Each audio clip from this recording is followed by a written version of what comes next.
Kia ora, hello, welcome to the stream. Thank you to everyone that's joined tonight. Do appreciate it. Hello, Pro Gamer, welcome in. And Perfectly Imperfect Gamer, thank you for joining as well.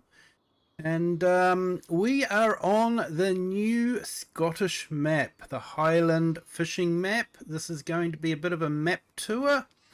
I have spent some time looking around it. This of course is our start farm. So I have set it up as a multiplayer game. So if anyone wants to come on and have a look at the map while we're looking at the map, you're more than welcome to. So this is the start farm. Quite well appointed. Got, of course, the Massey, but we do have the JCB as well. Fast track. And we also have the New Holland. And honestly, I cannot fault Giants for their textures. Look at that. You know, I am so close to it and the textures are still quite sharp. There's lots of things I can fault Giants for on the map, but textures is not one of them. So we will have a look around the map and see what things are like. There of course is the Skoda, the import Skoda apparently, according to Giants. Why anyone would import a left-hand drive car from Europe is beyond me, but that's the way it is. Hello, Perfectly Imperfect Gamer. Thank you for joining. So yeah, we are going to start by grabbing a vehicle from the shop. And hey Giants, look at this. Left, right, left, right. Not hard.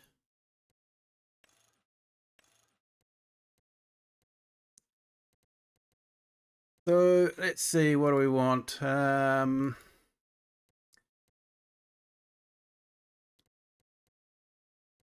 Let's change the colors a little bit.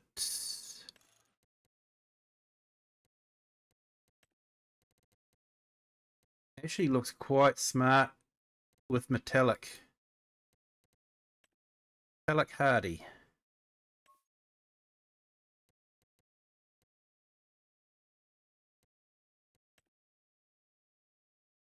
Hey Chinook, welcome in. Thank you for joining.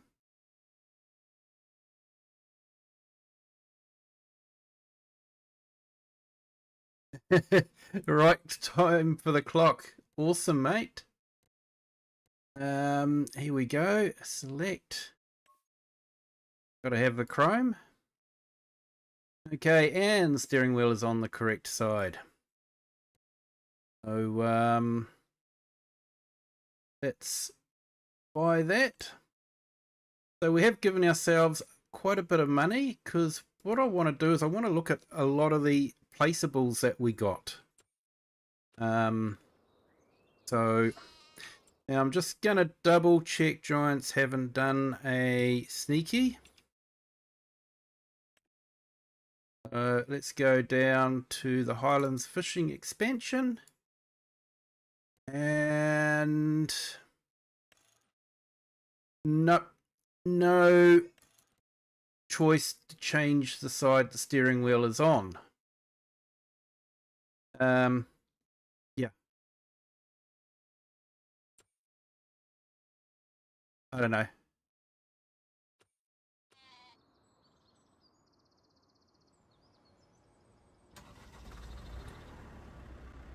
So this is the shop area. This is where the...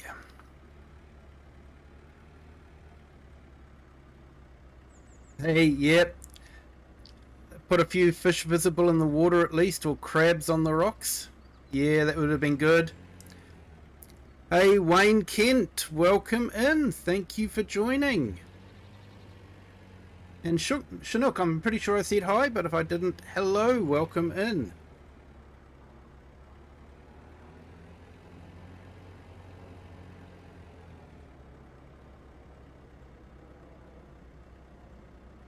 No, this isn't a Giants car. This is a third-party mod.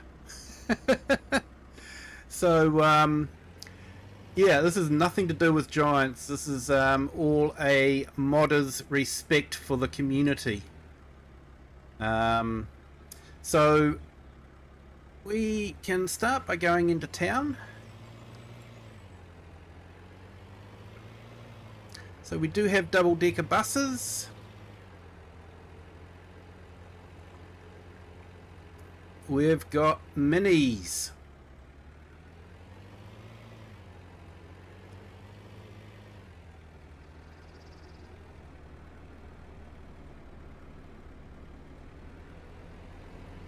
And little sports cars.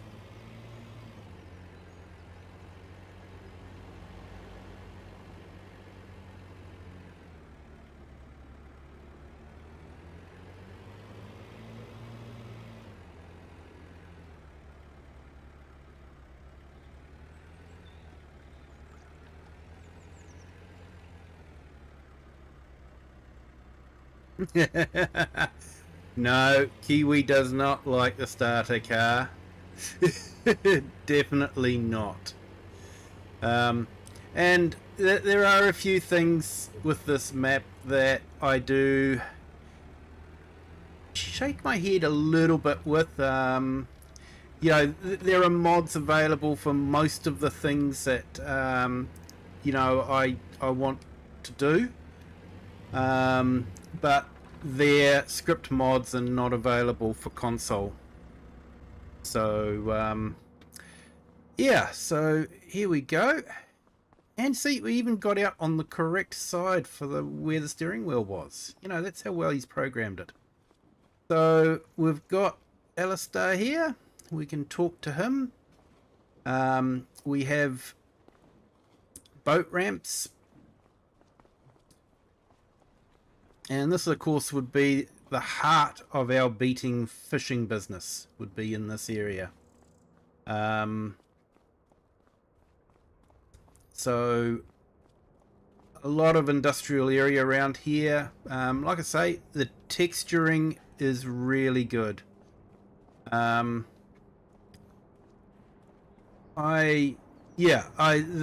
artists, the modelers, the programmers have done such a fantastic job. You know, they really have. So we've got a cargo vessel we can buy, or a sport boat. So we'll buy that. There's a reason why I gave myself a whole lot of money.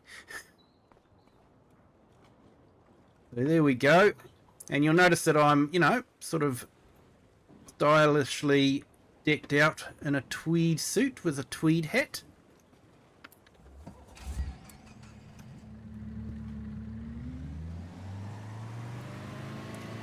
Definitely Postman Pat, yeah. Yes, and the correct side of the road. They did get that right. So, yep, you can do a little bit of fishing here.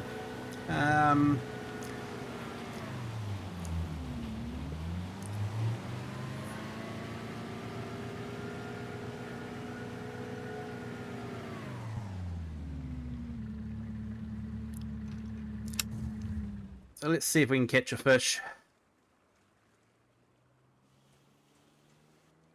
So there's a bit of an art to it. Just have to wait.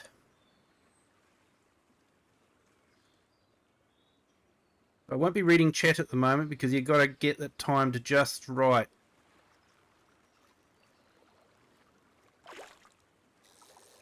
There we go, and the idea is to keep the hook where the fish is.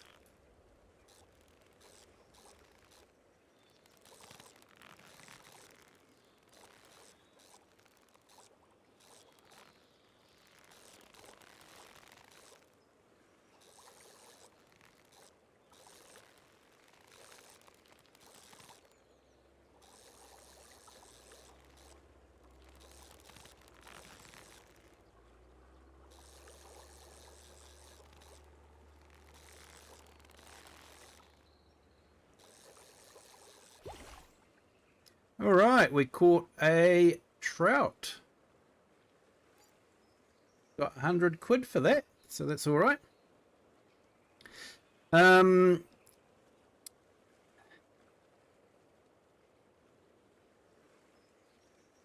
yeah, definitely reminds Postman Pat. Definitely, it's sort of, you know, that I think Postman Pat's more sort of the Yorkshire Dales, but very, very similar part of the country, although I'm sure the average Yorkshireman would vehemently disagree with me. So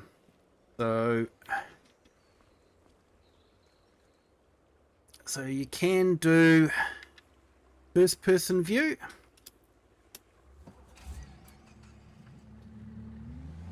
So there are collectibles dotted around the place. I have walked past one or two already, but I haven't pointed them out. I don't want to spoil it for anyone. So docking the boat can be a little bit tricky.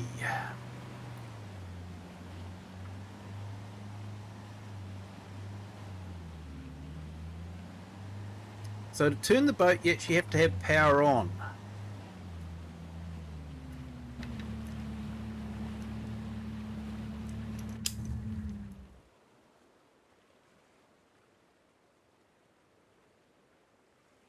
And you see what I mean? It doesn't bounce off the walls very well. So, yeah, a little bit tricky. We'll see what happens.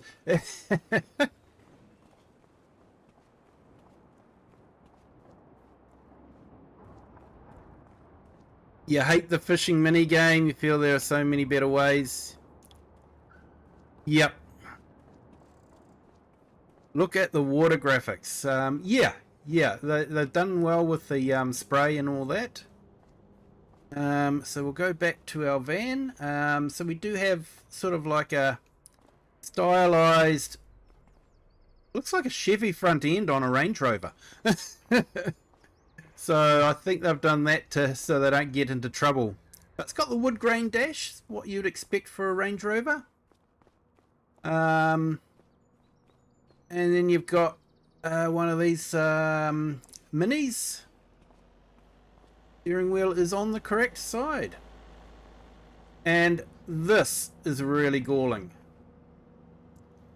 Here we go. The wheel is on the correct side.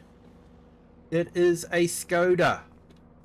It is a prop car, but the wheel is on the correct side. I just don't know. I don't know. Chevy Rover.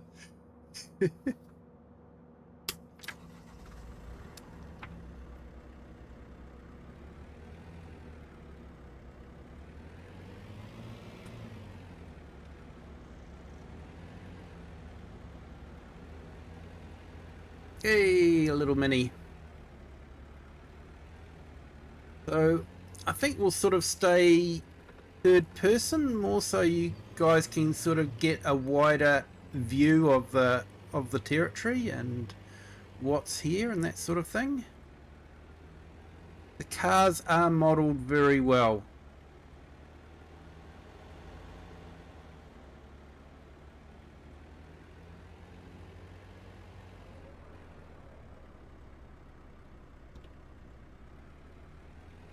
Okay, why did the mini stop?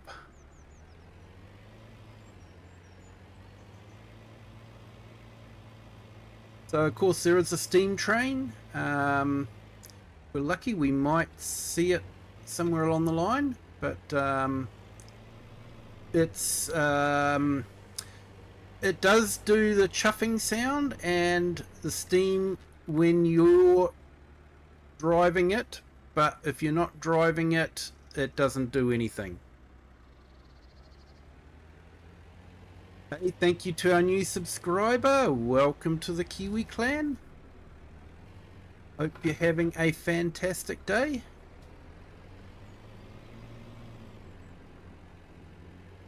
So this is sort of taking us up to our farm. And then we've got the standing stones there.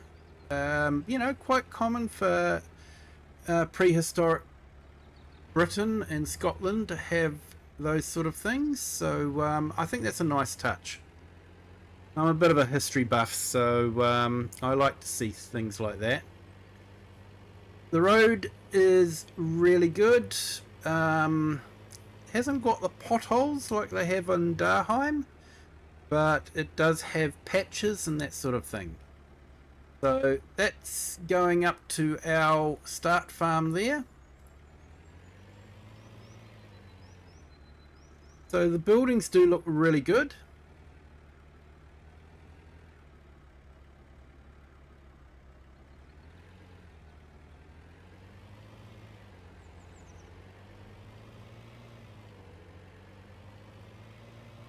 So we do start off with a field full of Highland cattle.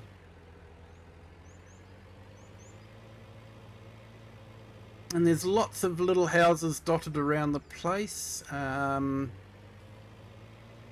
there is a little bit of buildable land, empty space that we can build on. So yeah, and little villages around the place with selling points. Red telephone box. Sorry, Hoovians, no blue police box. Well, not that I've found one. That would be a fantastic little Easter egg, wouldn't it? Lots of little ruins like that. You know, I don't know, maybe they're what's left of when they did clearances. A lot of the landlords cleared tenants out, tenant farmers out of Scotland so that they could devote their land to sheep grazing, which didn't need as many people to farm it. So a lot of Scottish sort of got pushed out.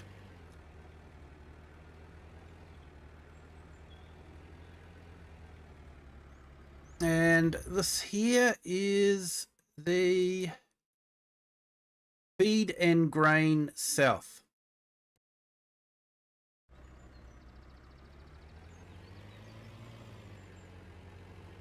Another little arch bridge over the railway line.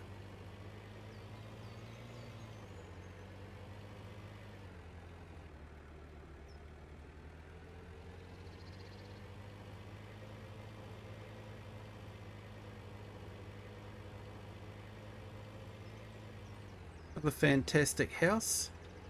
Oh, now I did forget to show you the house. This is the edge of the map. The house on the start farm. So I might actually jump back to that house so I can show you while I remember.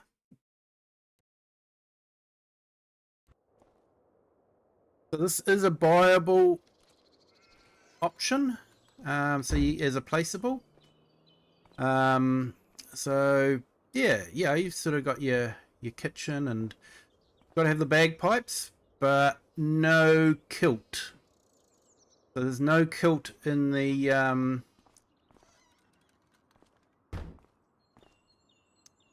clothing area, so you can't put a kilt on, unfortunately. Would have been great if I could have worn my tweed top with a kilt, but yeah, never mind. maybe it's too sticky, you know. Some people just wouldn't want to wear a kilt because it belongs to a different clan, maybe. So yeah, you got sort of your toilet there. And up here, Mr. Sealy P says this is creepy. I guess it's creepy. I'm sort of thinking like, hey, this is a great place to shove the kids. Let them scream around up here and, you know, knock themselves out. Hopefully not literally. But, yeah. Hey, Cher, welcome in. Thank you for joining. Hope you're having a fantastic day. I saw you in Mr. Sealy's P's stream. I didn't make it, but I did watch it afterwards, so saw you were there. This is multiplayer for anyone that wants to jump in and just have a look at the stuff with us as well. Yeah, so that is the house. So Giants have done really well with the house. I know there's always been a bit of a complaint that and yeah, look how the glass is wavy. That is just old houses. The glass is actually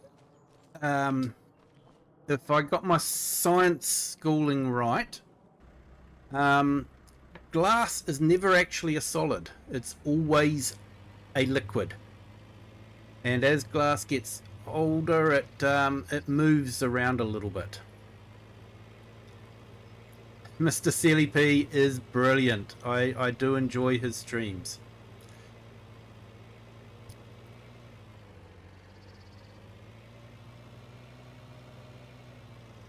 No, it's cross-play multiplayer, but you do need the Highlands DLC, obviously.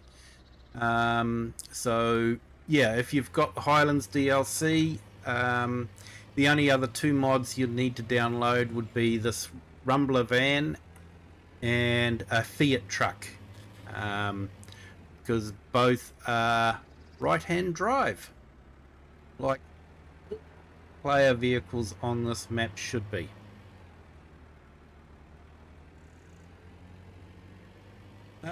So what do we got? Trying to think how we get to some of the places. So you got your bus stops around, you got a, you know, bit of a playground happening there, so that's a nice little touch. You know, it doesn't have to be there, but it is. Across the river there is the quarry. And I gotta remember to drive on the correct side of the road.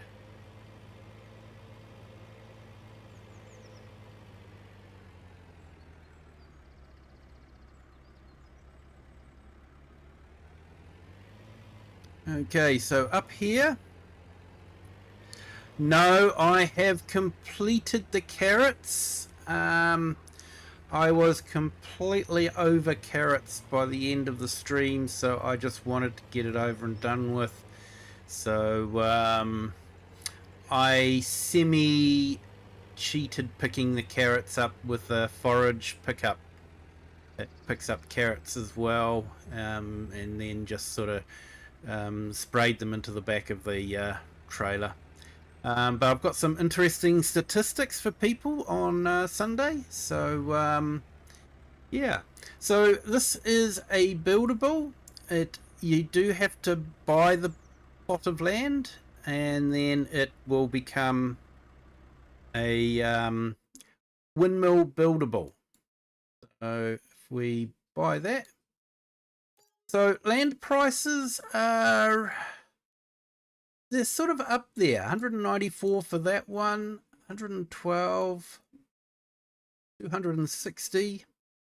Some of the forestry areas, which is, there's not a lot of forest, there's a lot of, you know, meadows in that one. And you know, that one's 368, that one's 461. That one there is 429. So they are getting up there. But yeah, so you can bring your product that you need to for the windmill.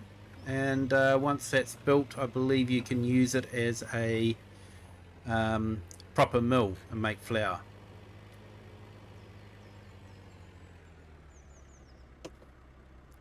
Hey Lone Wolves, welcome in. Thank you for joining.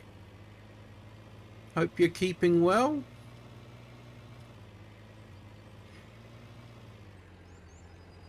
Yep, we can look at the rivers and lakes there, Pro Gamer.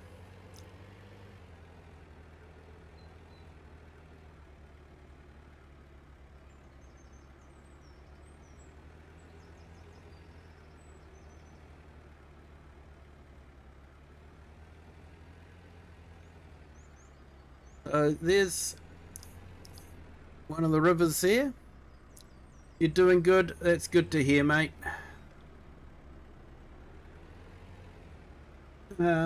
So the edges of the map are really well done. The land and the trees just keep going on off map, and the river keeps going as well. Just doesn't stop dead. Yep, they are fairly decent. You know, got sort of like the ripple effect. So yeah, they have done well. I think they have improved the water texture, to be honest. That is different. So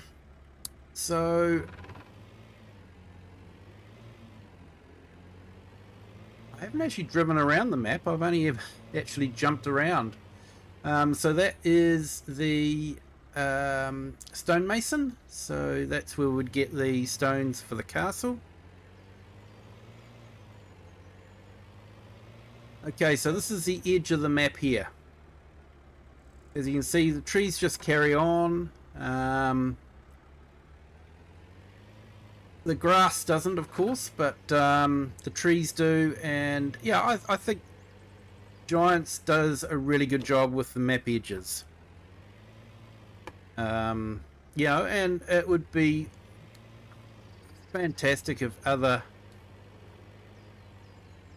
you know, map makers did spend a little bit more time on the oh, did you see that? He just drove straight over them.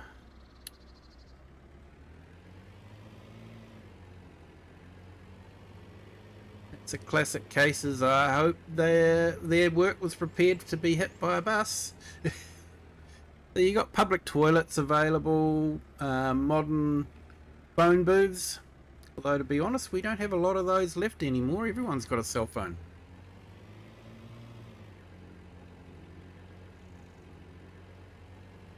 But, you know, the houses just look absolutely stunning. There's a wool mill. Try saying that fast 3 times. Now, this is one of my little gripes. This is the quarry, and apparently they can't be bothered putting a bore down or anything like that. You've got to ship water to them. Sort of like, really? This is like the 21st century and we have to cart water? So there are mods available, which is great. The downside is you buy the quarry, but you don't buy the land. So you can't put any mods down near the quarry. The closest you can get is to purchase land 63, just so you can put something in this little area here which will provide water. So that's one of my little gripes. Yeah, it would be good if we could buy the edge of the map. Yeah, and all these other little items or little areas. So yeah, you can put sell points on or different things like that. So this makes that's a factory for making onion products as well as red beet and all that sort of thing. It's a cannery type thing. So I just want to do a quick map tour, and then we can purchase a bit of land, and I want to plop down all the new placeables that come with this map. So I haven't seen anyone do that yet, so be a little bit different.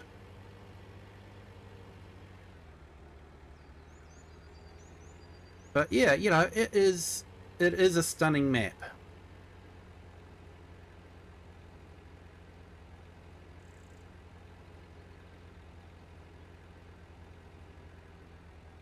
And frame rates isn't too bad either.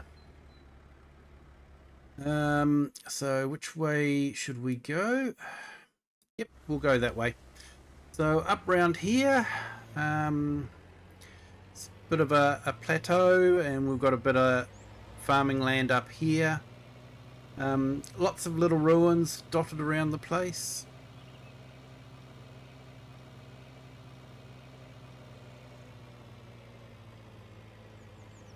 That's one of our NPCs there. I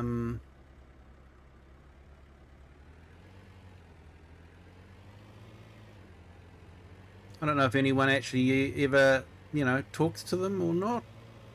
Hear their story. I don't know. I haven't been bothered, to be honest.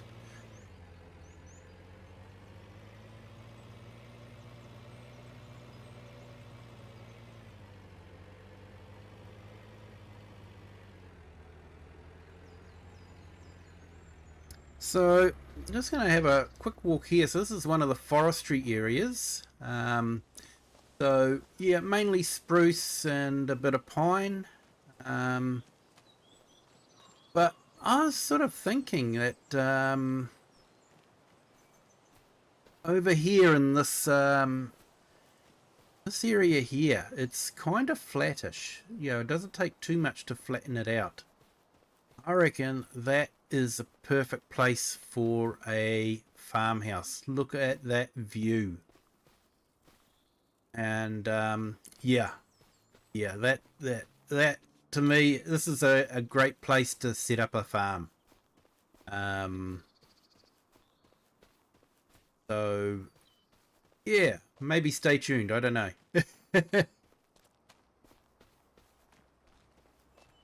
But yeah, I just like that. That is an awesome view. So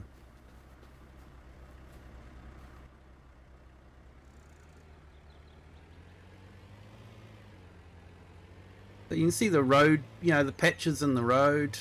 You know, we get a lot like that here as well, just sort of bits dug up and then just repaired over. So down this way is another one of my little gripes, or my not a gripe, more of a what? It's just sort of like, oh yeah, you got, you know, lots of tents dotted around the place as well. I haven't found the horse and caravan, but that is something that we'll get, you know, I'll keep an eye out for. But this is the coal company. So here you can purchase coal. And so I thought, oh, that's cool. You know, 1400 for coal. We can only get coal. I'm not too sure why we've got arrows, but we can only get coal. And then you can just buy it. And there we go. We've got a pallet full of coal. So we can then sell that. If we go down to coal and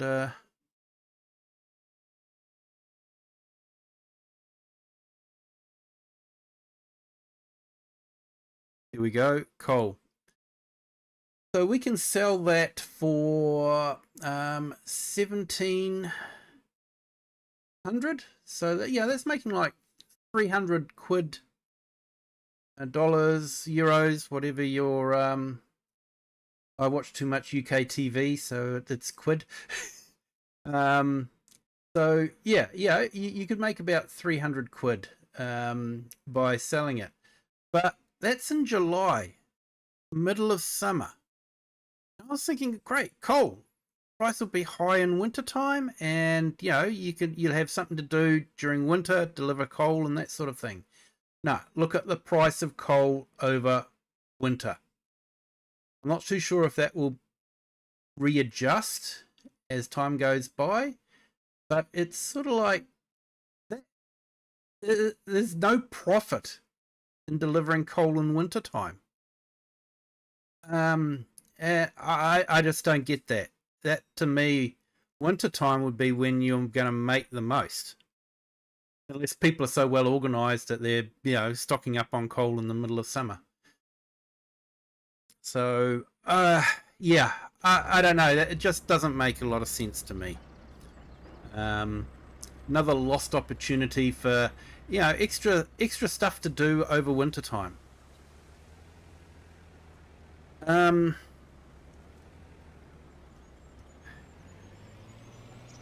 So Omatana has found another way to make a lot of money. Another way to make an awful lot of money. And I will show you that later. It's just to keep you guys hooked,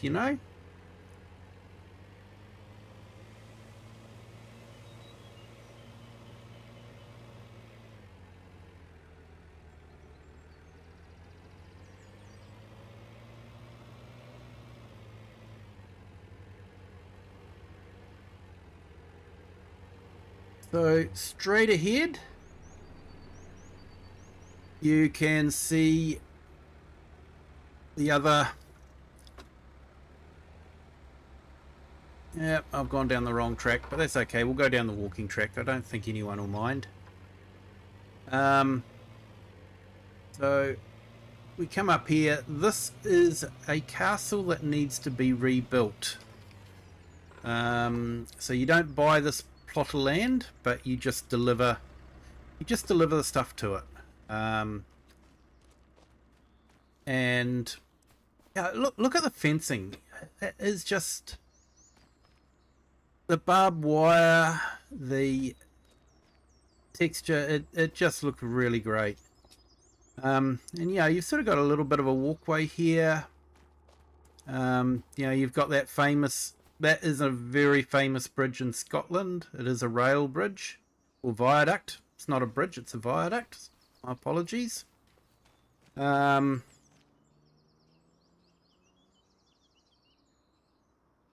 yep, no worries, Pro Gamer. Thanks for joining in. Appreciate it, mate. Have a good night. So just wanted to come over here and do the swing bridge. So I don't think this ever showed up in any of Giant's stuff, so I think they kept that as sort of like a little secret. So yeah, so that's a neat little thing that I definitely didn't know about watching what Giants were doing or anything like that. So, of course, we've got the ruins.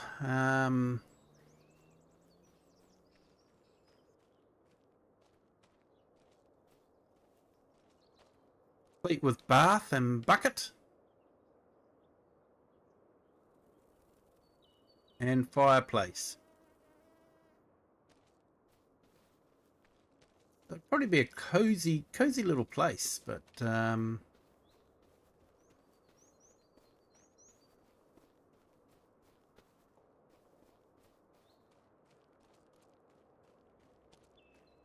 can see why they would have picked this hill for the castle. The views are just absolutely fantastic. You know, you've got a good view of the surrounding area, and let's face it, the castle was predominantly a fortification.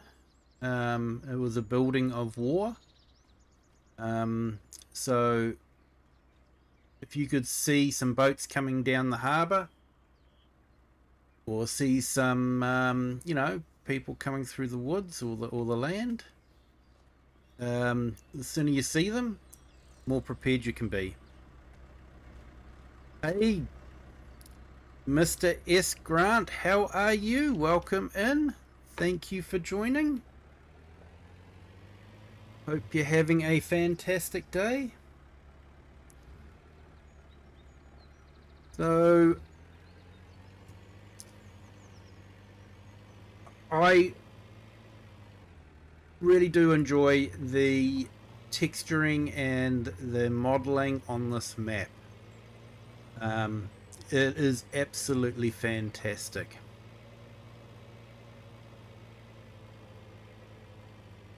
So this is where we come in for the castle. Wrong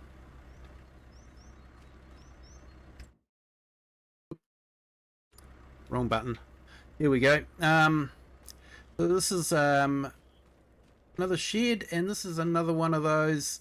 You can see how the glass is all wavy. So yeah, it is a nice little touch.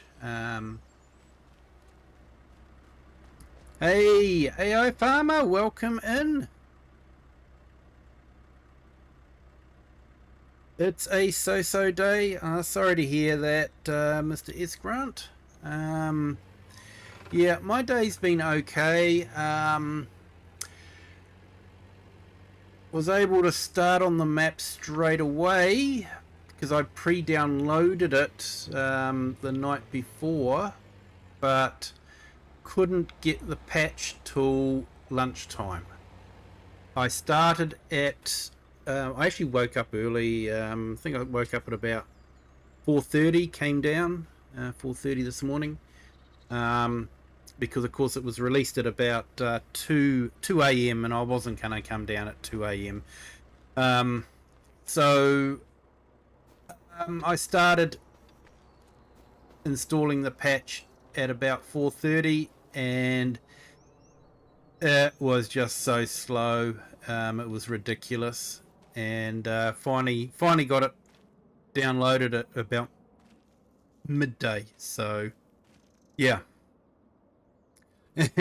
having fun on the new toy, picking it to bits, mate, picking it to bits, but giving credit where credit's due. Definitely. You know, this is an amazing view as well. You know, it's what, you know, quite often around New Zealand anyway, we get little laybys like this looking out onto a view, and yeah, you stop off and enjoy it. So yeah, and hey, look at this.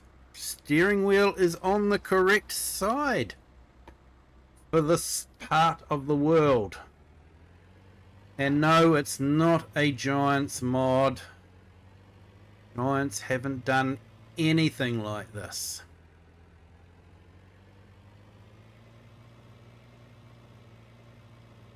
Hey, Farmhand Andy, welcome in. Thank you for joining.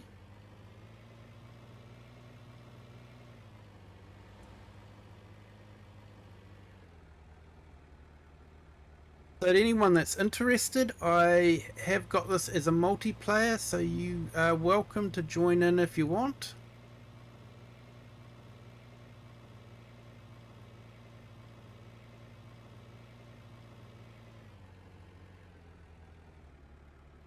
Yours took 6.5 hours, started at just after midnight your time.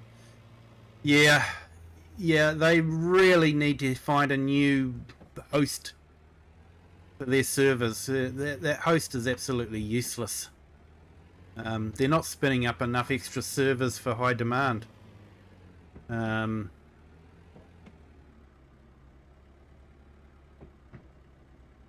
So this is the fisheries, so you can come in here and feed the fish and make the little fishies to go and take out to the big fish farms.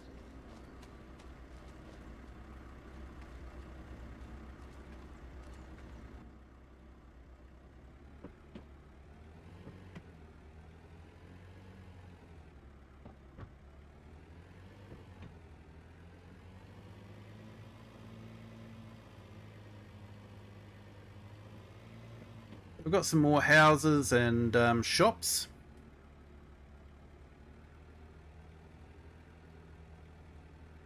Expecting PC to be slower.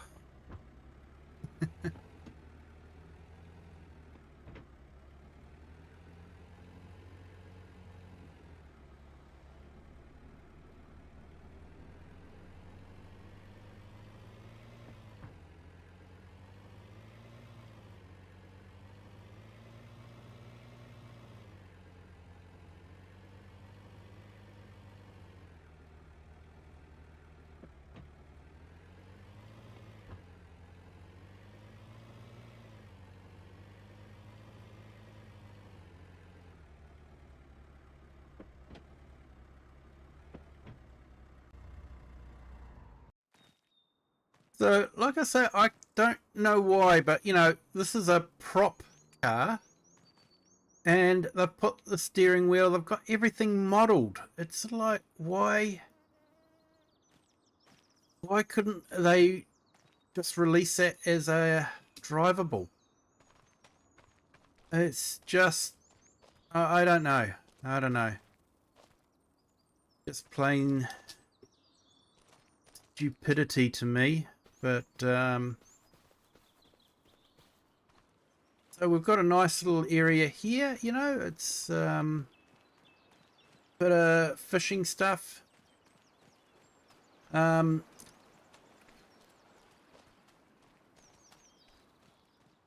tried tractor low loaders yet? No, haven't tried tractor low loaders yet.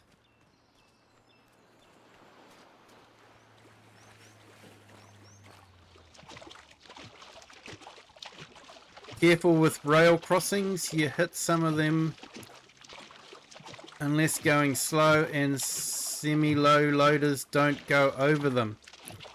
Yep. Yeah, that seems to be a common thing for low loaders. The train is so cool to ride. It is. I haven't actually ridden it yet. I'm thinking of redoing my intro video to include some scenes from this map. And so I'm thinking, because the train doesn't do the smoke and chuffing sound when you're not in it, I'm thinking I might have to get someone in multiplayer, and I'll film it while someone else is in the train. So yeah, you've got a wrecked boat here, and I don't know how many times I've seen this shopping cart. Yeah, they always seem to end up in the water for some reason. So it was interesting, like in the one of the videos, they sort of implied that this was going to be a restaurant, but it's sort of like there's no way to get out here. So I'm not too sure.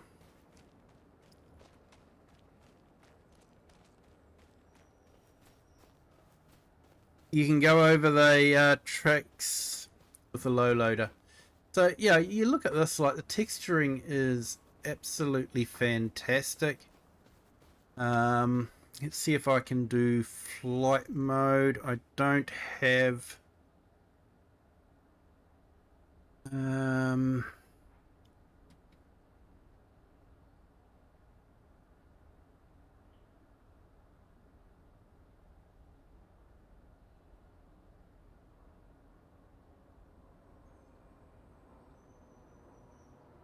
there we go.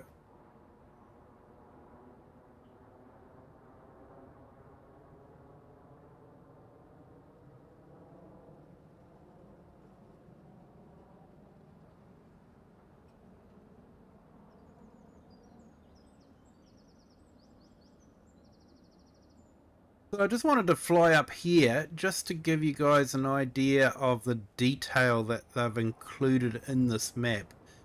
So, you know, without flying, you're not going to get up this close, but look at the rust texture on that dome and in the lichen, and it's just, you know, that's how steel goes. When you look at old steel, that's what you see is pitting like that.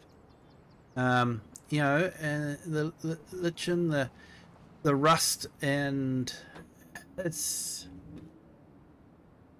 just amazing, you know, that they spent so much time. You know, some people might say, well, they spent too much time sorting that out and not enough time doing right-hand drive vehicles.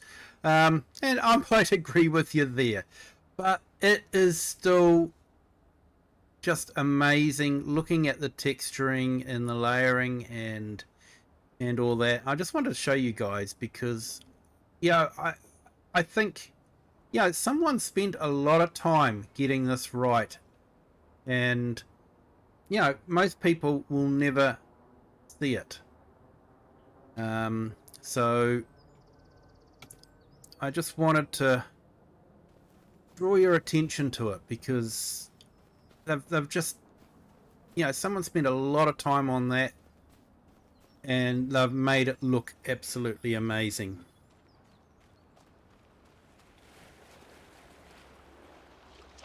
The big boat will get there with stuff. Yeah, I guess it could drop the ramp down maybe. So you can't go over the bridge, it is blocked off.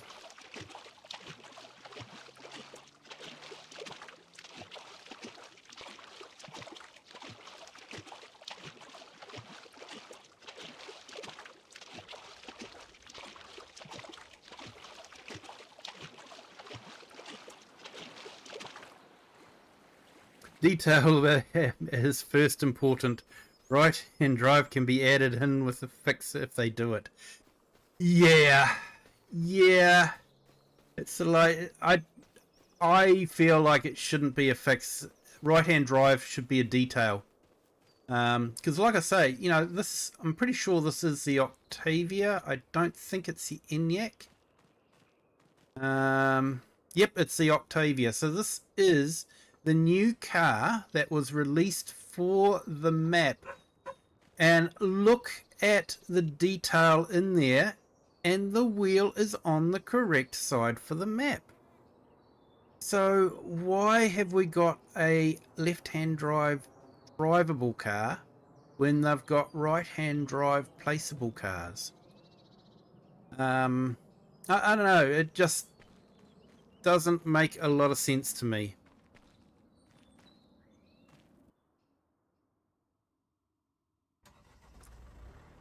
Almost a year ago that 25 was released. Yeah.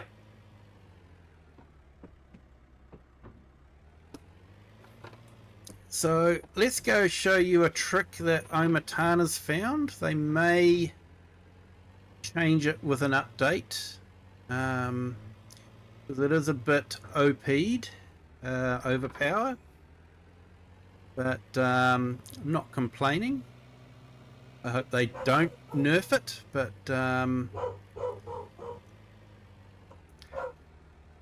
yeah, don't mind the dog. We've got Guy Fawkes Night here, where we celebrate the failure of Guy Fawkes and his co-conspirators to blow up the Houses of Parliament in the UK. Go figure. Part of our UK heritage here in New Zealand, I guess. But it's just an excuse to let off a lot of fireworks. And of course the dog doesn't like it too much. Let's have a look at the map. Where are we going to go? Yep, we're heading in the right direction. That's cool. So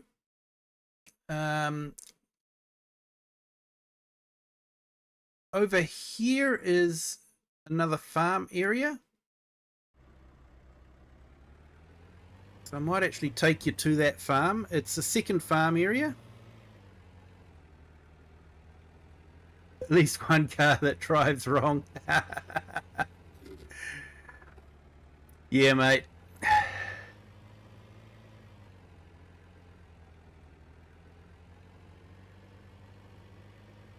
So lots of these little blue tents around. You know, bicycle resting up there. So that's here we go. Found it. Here's the gypsy caravan with a horse. Okay, like I said, I haven't driven around this map, so I hadn't stumbled across this one. Hello. Very good boy, aren't you? Look at the detail on that. That is amazing.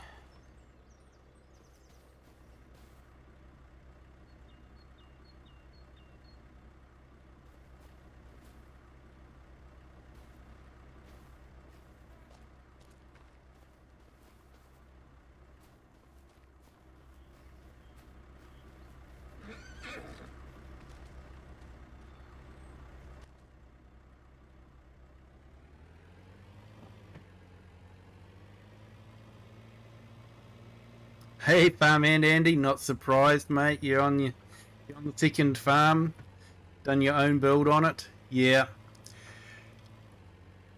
I found a place where I want to do a farm build.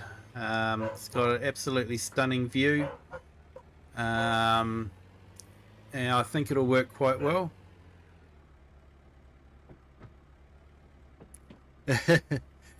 I wrecked the main farm yesterday. Couldn't help myself. Good on you, mate. That's what it's all about. But I believe you can't get rid of the rubbish on the main farm, so that's a bit of a pain. You can get rid of all those sheds and all that, but you can't get rid of the rubbish. So hopefully they might fix that with an update.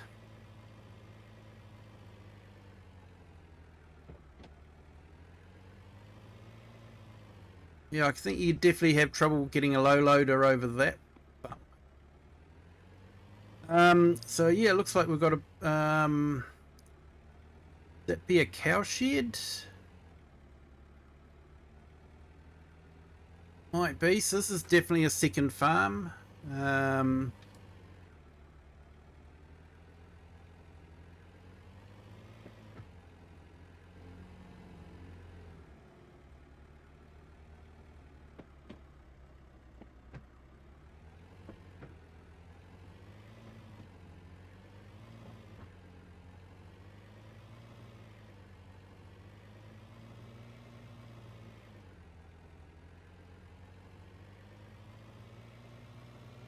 Oh, the rubbish is connected to the building, so if you sell the building, the rubbish goes. Okay.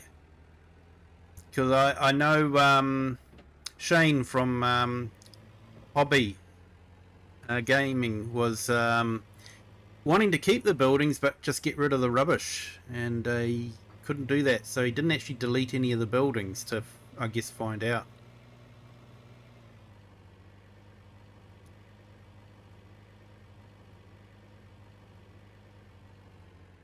Oh, we just missed the train.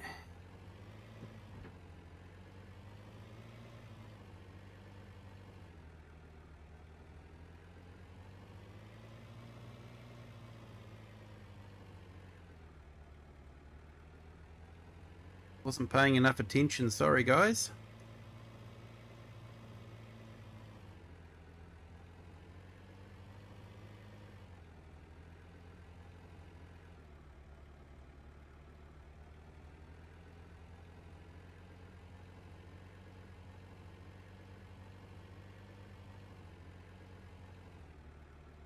So yeah, Omatana's come up with this fantastic money-making scheme.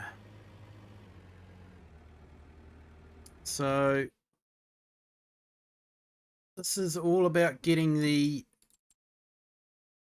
pellets of fish food. So go into pellets down here. So we're getting 2,000 litres for 2,600. Grab a couple of those. That was 5,200 quid.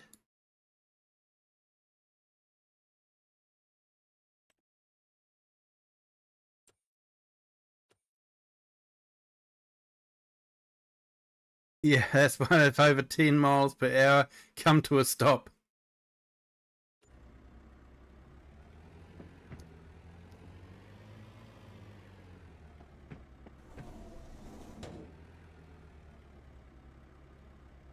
Or if this will load up, or whether I'll have to load it up manually.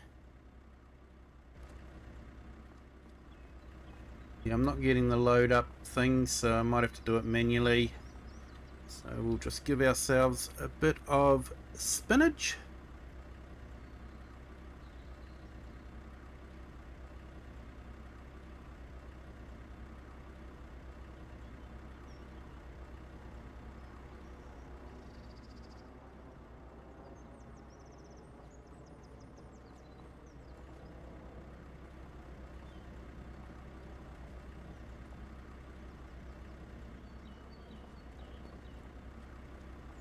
So you can actually fit 4 of these in with universal auto load. So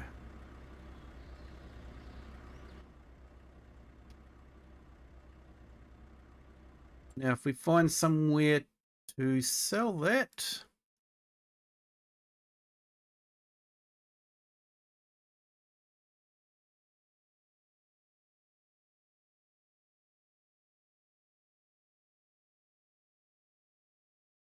fish food, here we go. Now this is another gripe that I have. Apparently the train goes to Goldcrest Valley.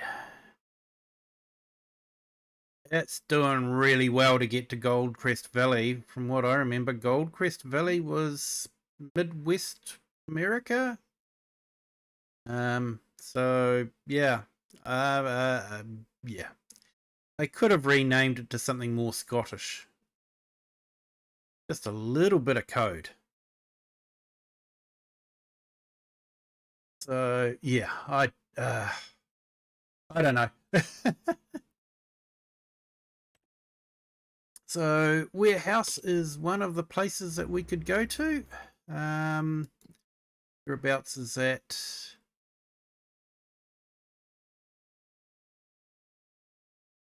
Oh, yep, up there. About where I want to go anyway, so that's cool. Because what I want to do is I want to get a plot of land, and then I want to look at all the different placeables and fences and all that we get, that Giants has given us with part of the map. And yeah, one of them I'm actually really happy with. I was wanting something like that on another map that I was building. So it's nice to have it now. In fact, there's probably three the 3 things that they've given us in the way of fences are what I've been wanting for quite a while. Got to make some coffee to jumpstart yourself. Fair enough, mate. I was like that this morning. So this is yeah, a neat little area down in here.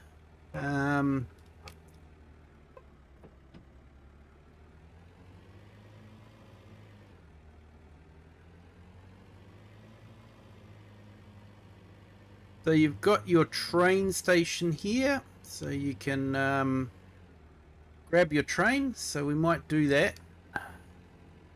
I haven't actually ridden the train yet, so... But yeah, warehouse is just round here.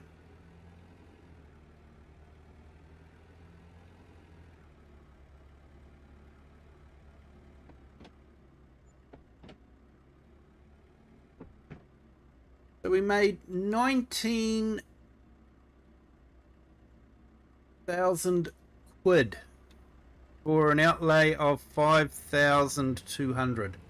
So it's a nice little money spinner there. So plot 70 is a relatively flat piece of land that you could use to put in placeables, and there is a placeable you will need to put in. So if you go into there and you come down to paper,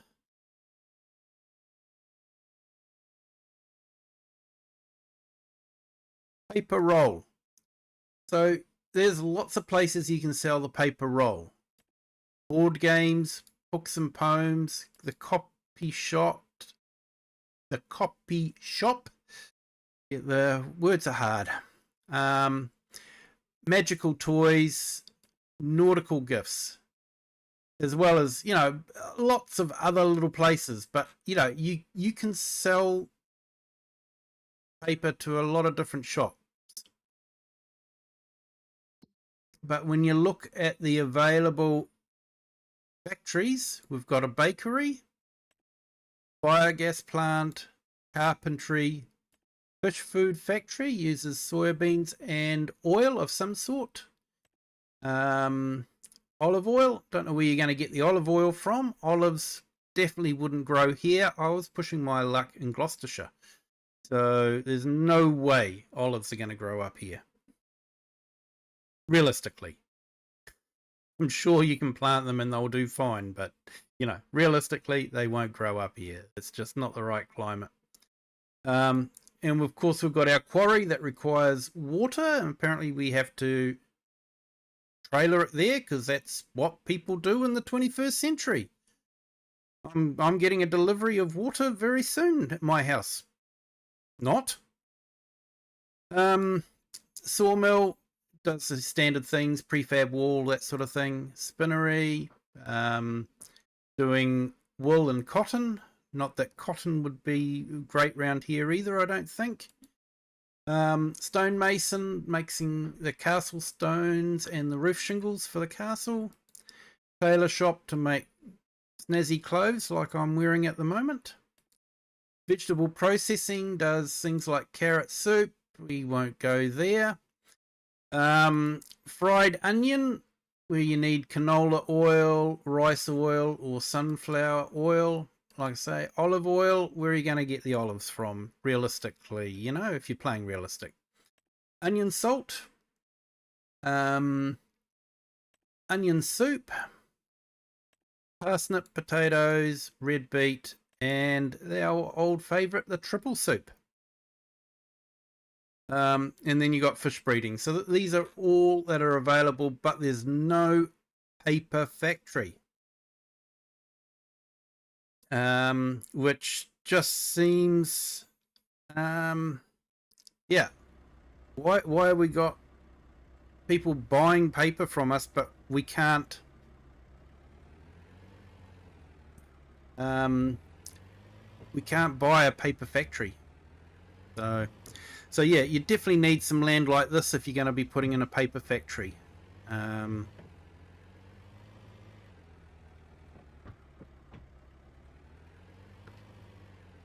So let's go to the other plot of land I want to do.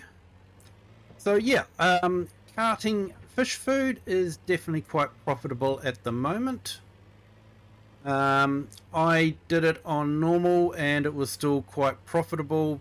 Of course, more profitable on easy mode, like everything.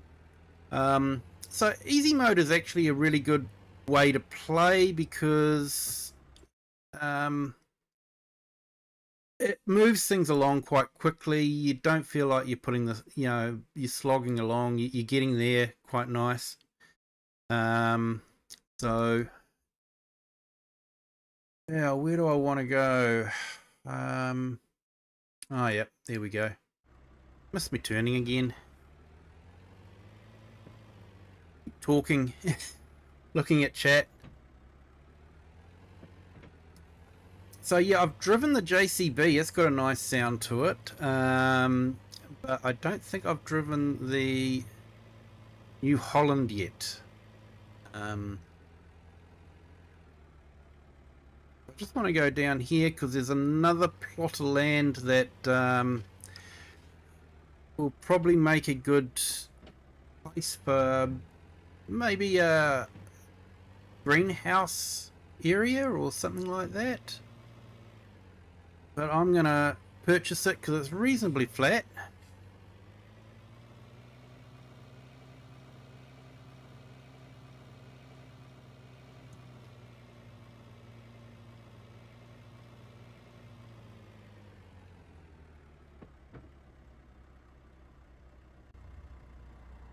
So yeah, you've got fuel tanks, but I don't know if they will work as fuel tanks. I guess the only way to find out is to actually purchase a farm.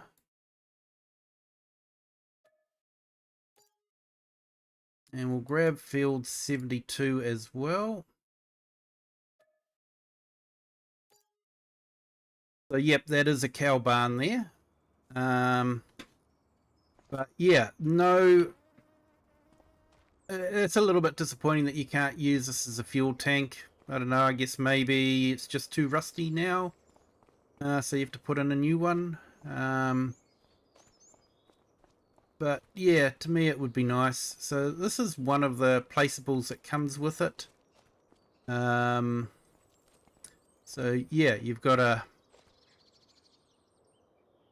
bit of support there with a bit of dirt and all that, some tires.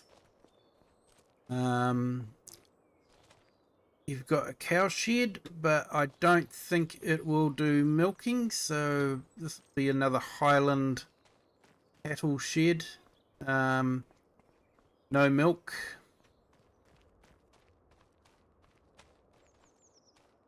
And no gate, so how do you keep the cattle in?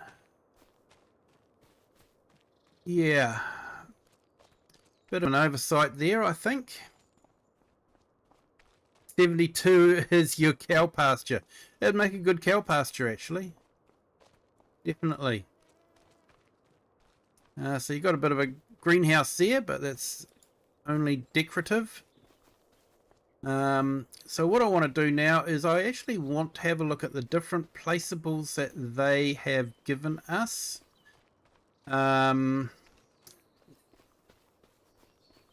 That farmhouse doesn't delete. That's a bit of a pain because I would have liked to have replaced it.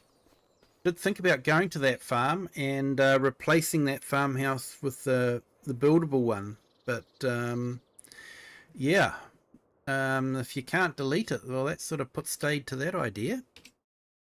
So let's have a look at our construction. So under sheds, if we scroll down,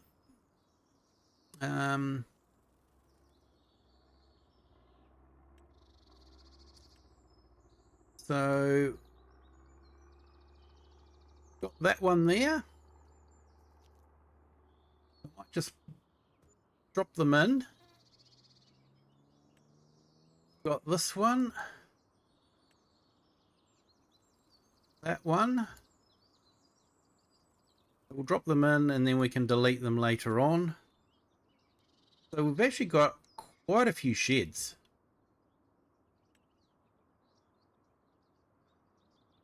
A lot of them are much of a muchness. You know, we've sort of really got a lot of them already, but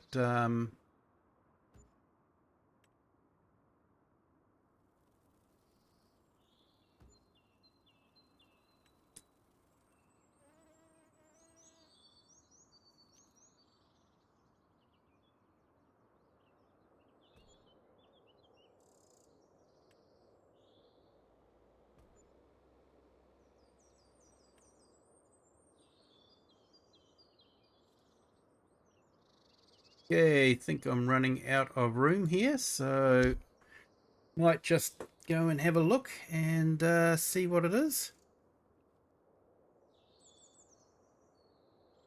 Hey, Drossi Myreferda, hello, welcome. I'm sorry, I've totally mispronounced that, but welcome into the stream. Thank you for joining. Hope you're having a fantastic day. Let's have a look here. So Let's go right up here. So we'll just have a look at what giants have given us. So yeah, that's a nice little one. Nice texturing. Quite a bit of texturing and, you know, a little bit of mold on the concrete. That's what happens. So, complete with downpipe. Nice touch. Belting. This one here. So you sort of got a door over here. So this is one that's on the main farm. But, yeah, it's funny shed, this one. I say the texturing is absolutely superb on this map. So let's have a look. Yeah, nice shed. It's you know, definitely not a brand new one. It's nice to see a bit of age put into the sheds instead of having crisp new sheds all the time. Another little shed. This looks very similar to, you know, a lot of stuff that we've got. I don't know how it's much different to what we've already got. But no, it's a nice looking shed, definitely. This is quite a big one.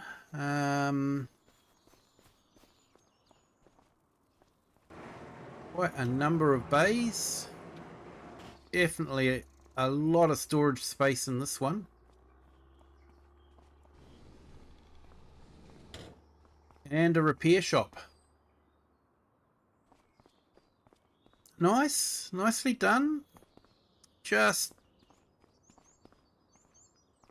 I'm just being super picky here, people, but a little bit of bric-a-brac, you know, a tool chest and you know, things like that would be absolutely fantastic. But I'm just being super picky.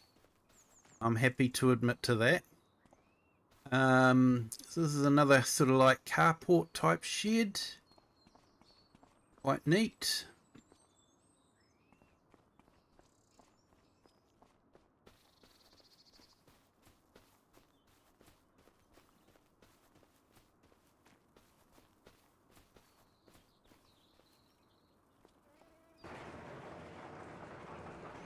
Okay, there we go. That's what we were missing in that other shed. Look at that. That is perfect.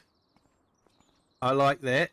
You know, old cardboard boxes, oil drum, tires.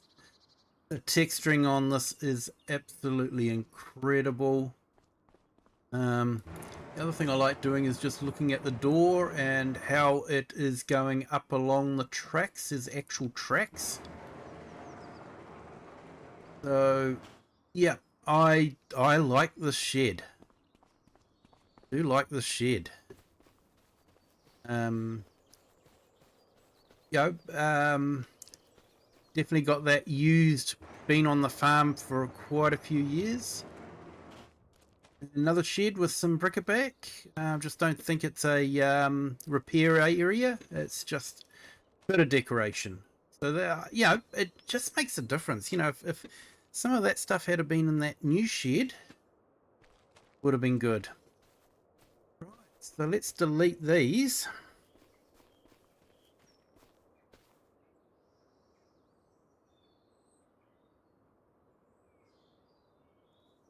Yeah, I would say all of these would be used on all maps. The only things that we can't do are the aqua bits. Yeah.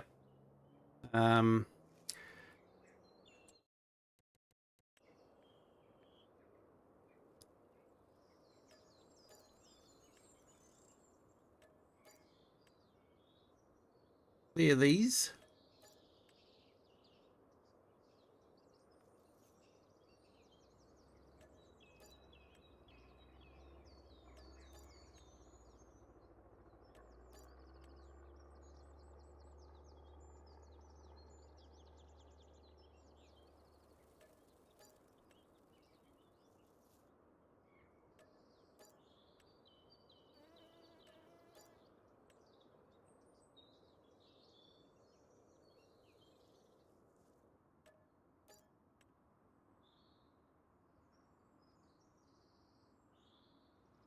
It is a shed that's too big for the map. Yeah, that's why I got this big area here, mate. I'm hoping it's big enough.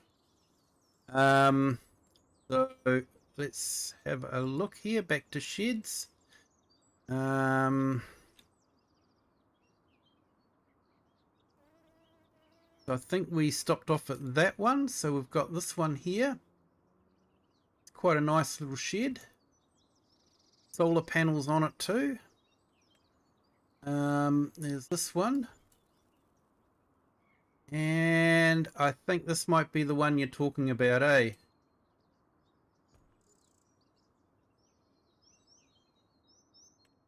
Is it this one?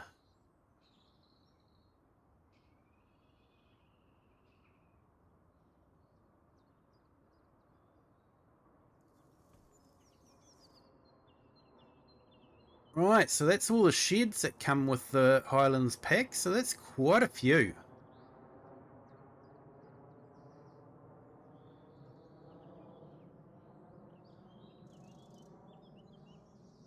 That's 14 new sheds that came with the pack. And yeah, this one is a monster shed. You got quite a bit of storage there. And then you've got a massive amount of storage in here too. That is like... Ooh, and the doors slide. They don't roll. Okay, so this is one of those ones where you gotta... Yeah. Play around with the doors to get the equipment that you want out.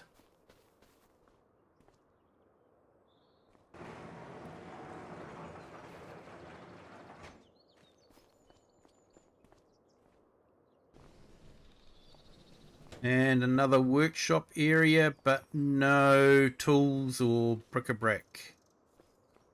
So very, very sterile.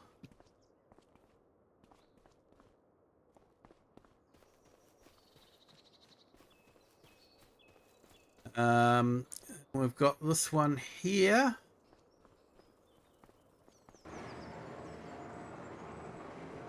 Quite a nice shed. Quite a bit of storage there. Lots of doors.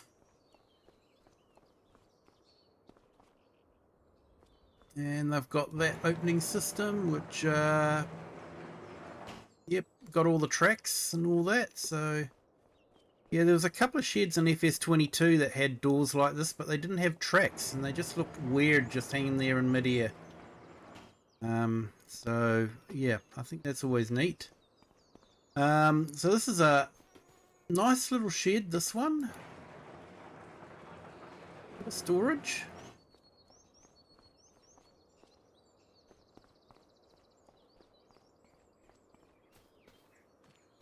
And then we've got this one here as well.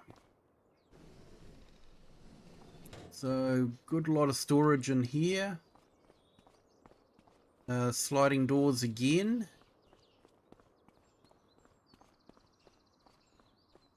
And then you've got your big storage carport area here.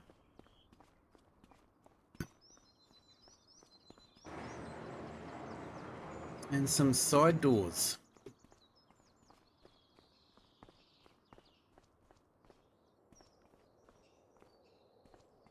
I wonder if this is somewhere you could put grain or lime, maybe some fertilizer, tip it in.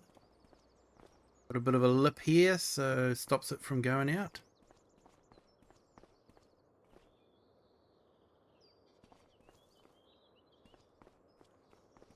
So that's all the sheds.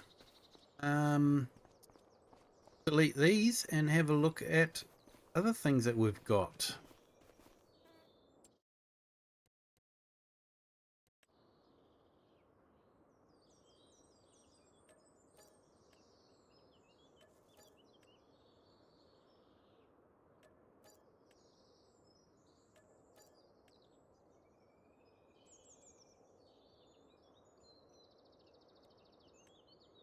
So silos, yeah, we've got a few. We've got a manure heap.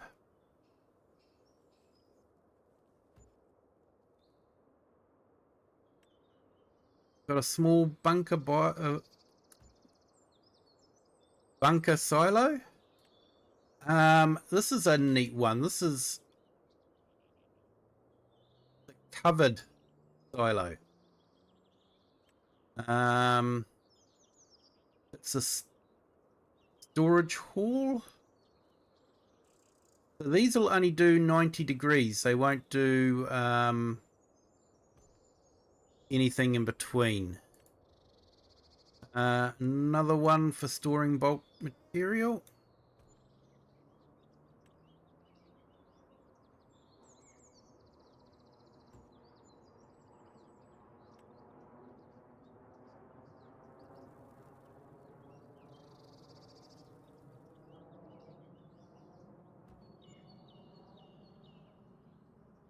So quite a few there.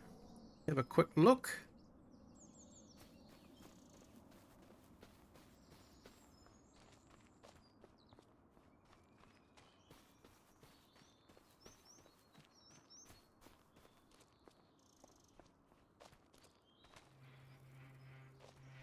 Okay, doors swing out, and you've got a few bays there to put in your grain. So, yeah, that's neat. Yes, downloaded it today and played around with it today, but because I was doing multiplayer, I didn't load it up on this map. But yeah, awesome having the angles shown.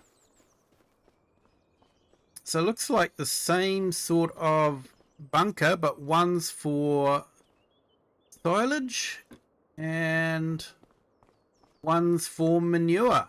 But basically it's the same style, which makes sense.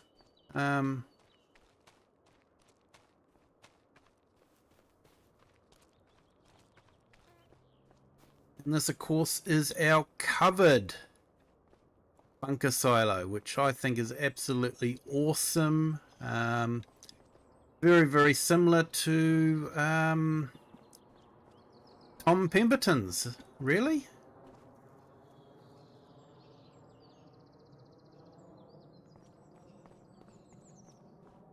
Change shed colours as well. Yeah, I haven't actually looked into that. So it looks like we've got sort of like grain storage, so I don't know.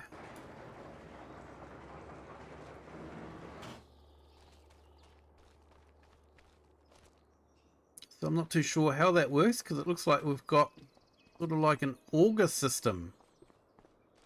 I don't know if it fills up in the thing, but yeah, to me, instead of having bunkers, I think they should have grain bins. I was expecting to see grain bins in here. But there's nothing. You know, the outside is totally different to the inside. Yeah, that's a bit of an odd one. And then we've got another bunker silo. That's quite neat. And then this is the other one that we saw before with the earthen walls. So yeah, that's some nice stuff there.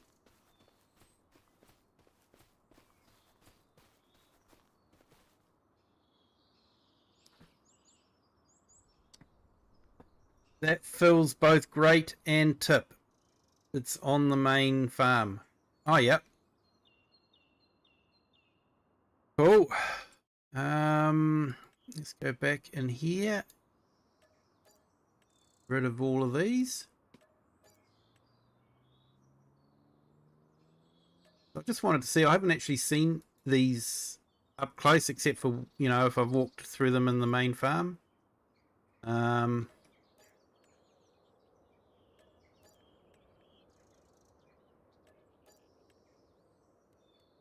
That's silos, silo extensions. Only got the one. That's for manure.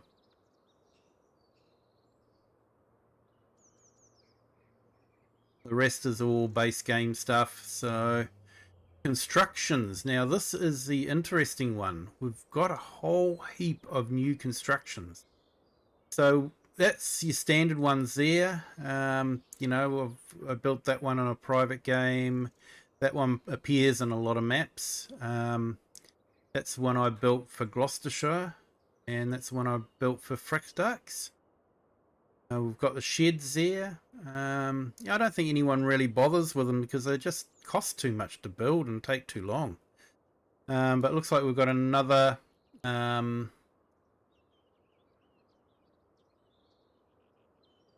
get in, try and get in close. So it looks like we've got another log cabin that has got a enterable interior, so that's quite neat. Another more modern house that's got an enterable interior as well by the looks of it. So yeah, that's quite nice. Nice little cottage.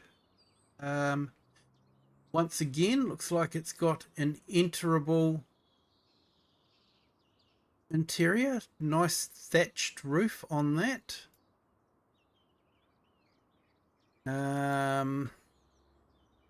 So this looks like it's a maybe a shared living area. So that would be quite good. What can we see in there? Sorry guys, flashing around a lot.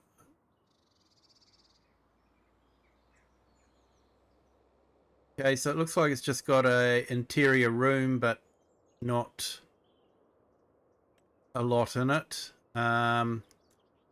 Sort of more like a stables area, but yeah, it looks like it's got some stuff in there as well. It's enterable. Little holiday home. Apparently this will generate income once it's built. So yeah, that could be quite good to put on. And then we've got the tool shed. So yeah, these are all, of course, we have to build them. We have to provide the stuff that they need.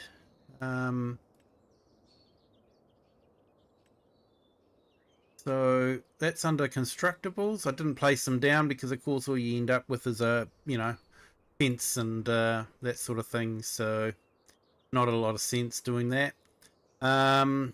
We've got a silo for pig food. That looks pretty much standard. Didn't know we had a pig farm here. And we've got a biomethane station. That's interesting. Something new. So I guess you get your biomethane from biogas plant. So that looks like you just purchase it. So that's under containers.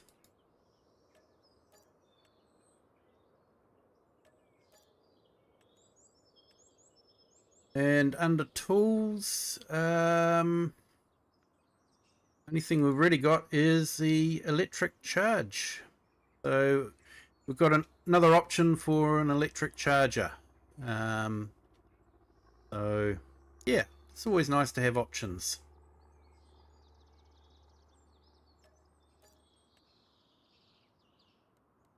And then we've got farmhouses.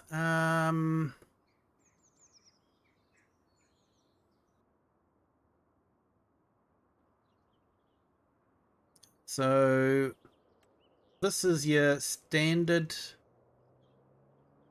one on the main farm. This is your starting from scratch. And that's about it.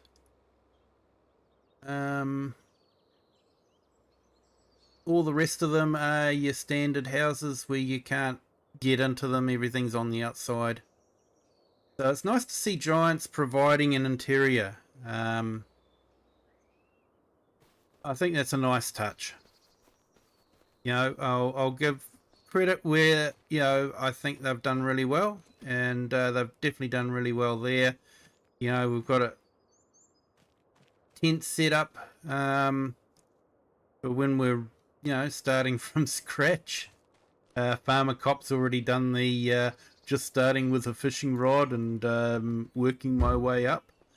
So yeah, so this is just your standard farmhouse.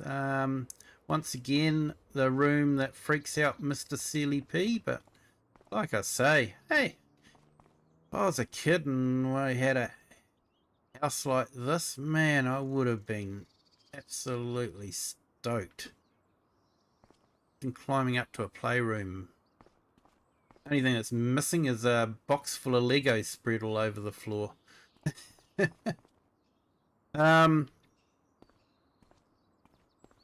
So yeah, it's a nice interior.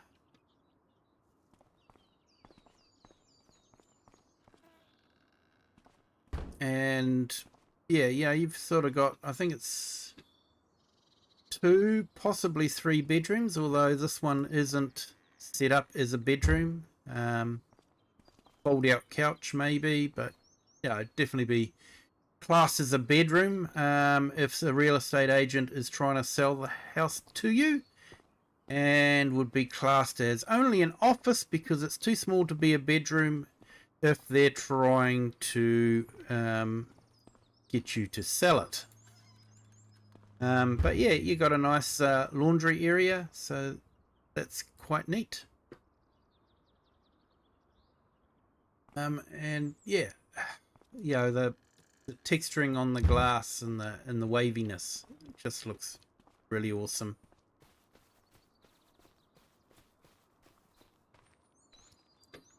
One gig down and 1 gig up. Nice, Andy. Awesome. So let's have a look here. Let's sell that.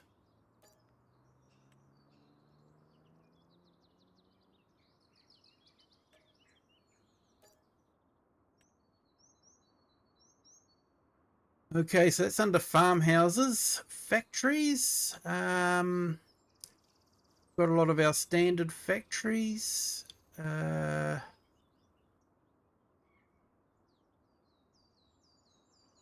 We do have our onion factory. The bakery. Carpentry.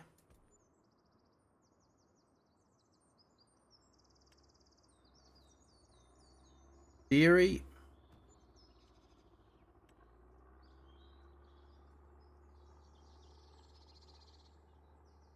Oil mill.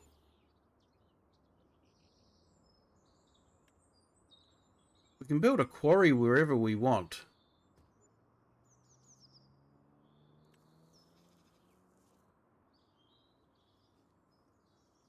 Sawmill. I'll be honest, I think I would go for the mill that makes it out of wood chips and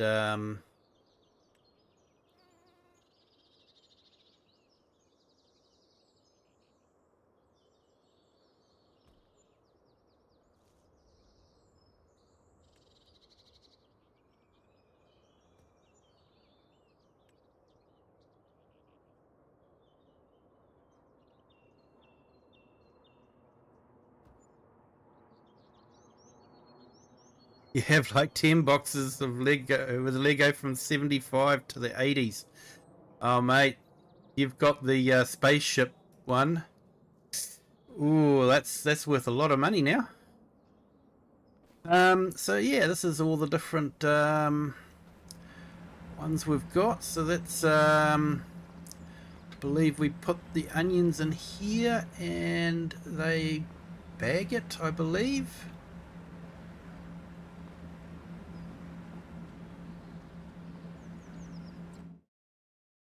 Oh yeah,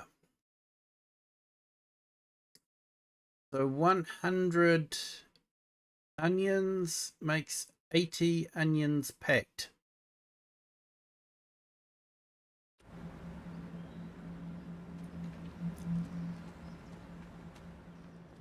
And then we've got our bakery here.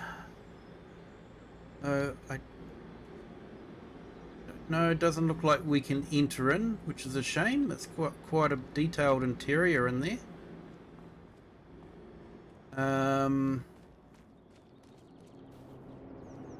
Just the texturing on it, you know, the blocks, the stone and the concrete. It's a wool factory. The carpentry since 1968.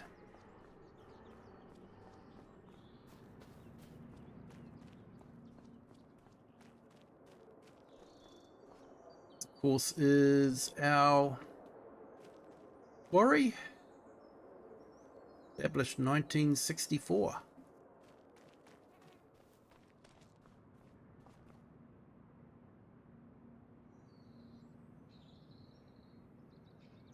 The Lego is scattered over 10 moving boxes in loose form. Good luck finding the spaceship. Yep. Know what you mean. So yeah, you got a bit of a tailor's shop there, some shop dummies. The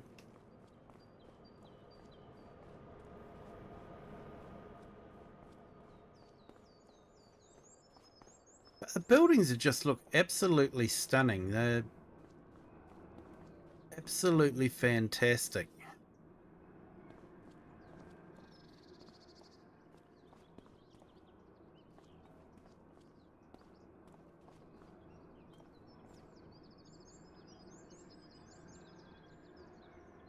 Okay, so this is the sawmill.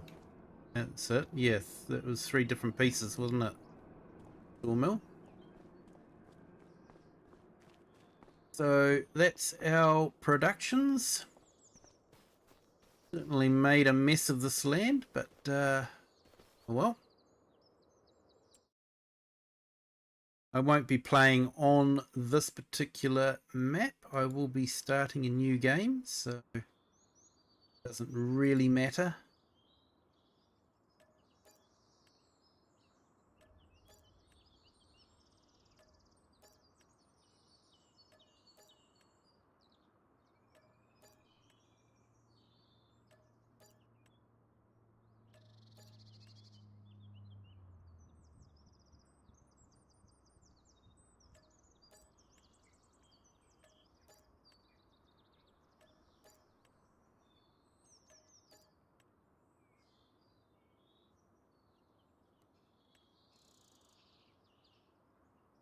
So what do we got in the way of selling points? Small farmers kiosk, big farmers kiosk, look that much bigger, and a debris sales point. So I've got to climb up to the top of the hill here.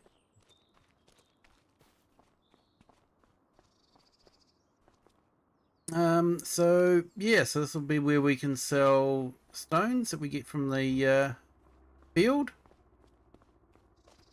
So I'm guessing these will spawn stuff if you fill it up. See if I can find the command to drop in a pallet or something.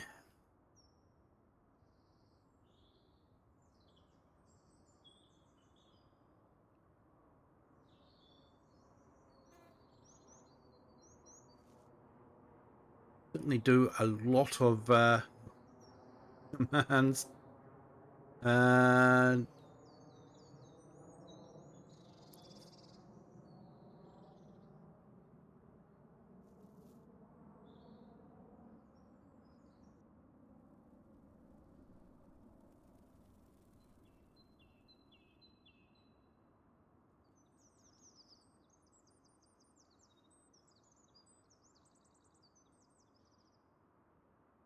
Yeah, I did.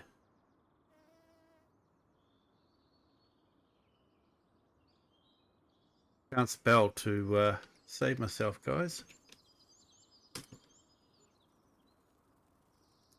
Okay, so is that filled up?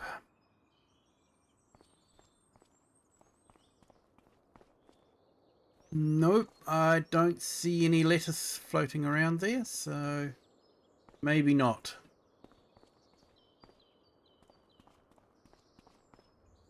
I thought it might have done, but because you know, they've got it in other maps where it does that. Okay, but maybe it won't do it for lettuce, but it'll do it for other pellets. I guess I'll let you guys find out.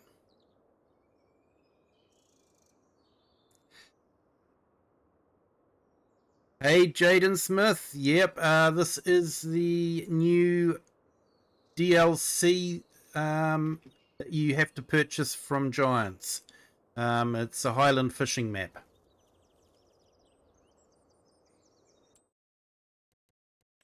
Now let's go back and get rid of those.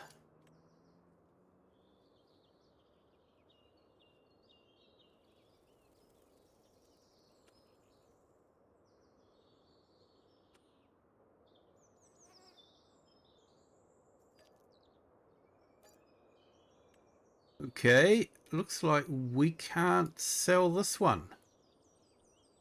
Once you've put it down, you can't sell it. So just be careful of that.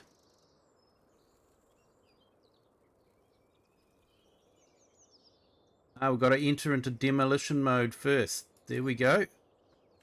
Okay, so we've got to go hit B first. Yeah, Omatama does that, but I do recall on Riverbend Springs, the farmer's market and the farm kiosk would fill with product if you fill them. So, but yeah, Omatana started that, definitely. So we don't have anything in the way of extra greenhouses, just the standard stuff. Rice field generators, nothing new in generators. In aquaculture, we've got our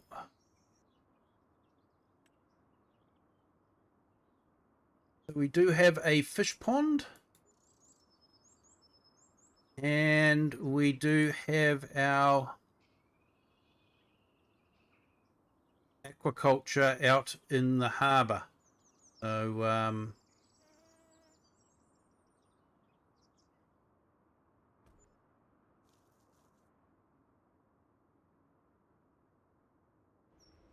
there we go.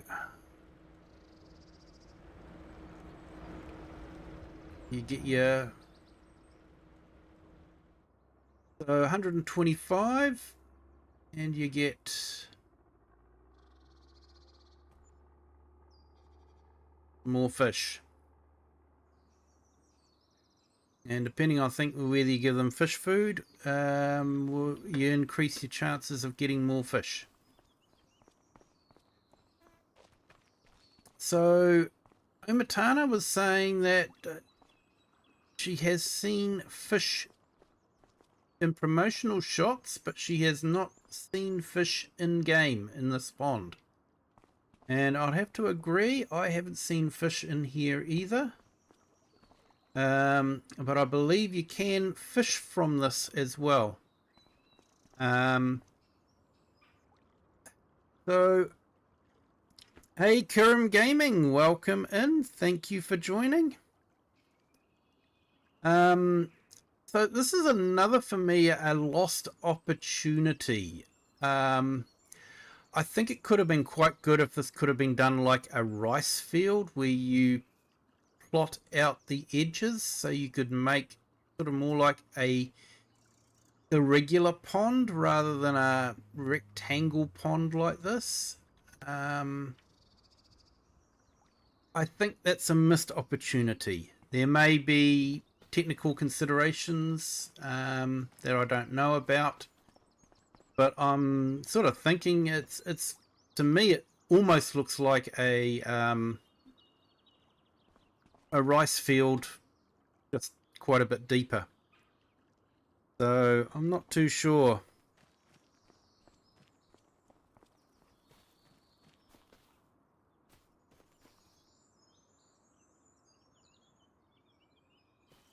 The construction mod allows you to make fields. I know, I was looking at that and going, oh, that would be so good. So good, instead of having to use the lizard. Yeah, so the lizard plow to plow up the field. So yeah, it's an awesome mod, that one. He's done a fantastic job. Hey, Kirim, I need to put down another production.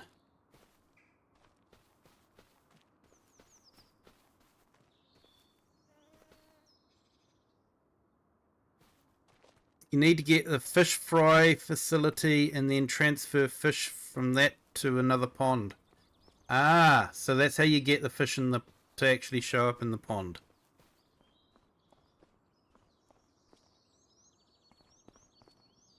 Because this is where you've got the other fish, haven't you? So if you give these guys fish food,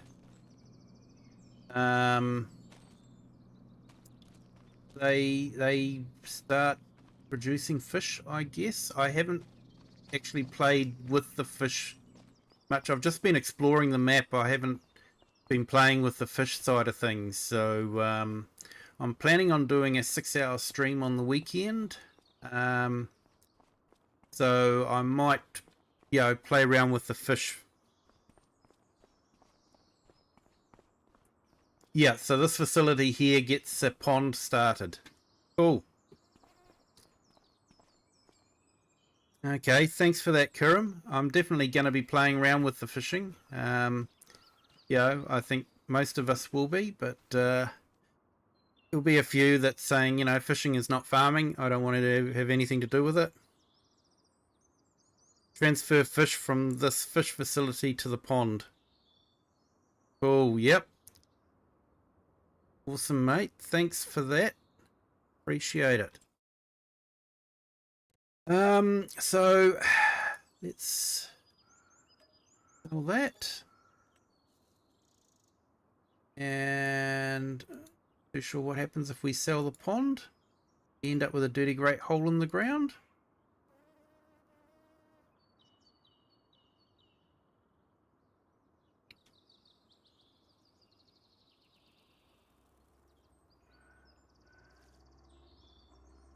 Those of you that know this quote know it. For those of you that don't, I advise you to look up the Four Yorkshiremen. Boy, you are lucky to have a cardboard box. We used to live all in the ground.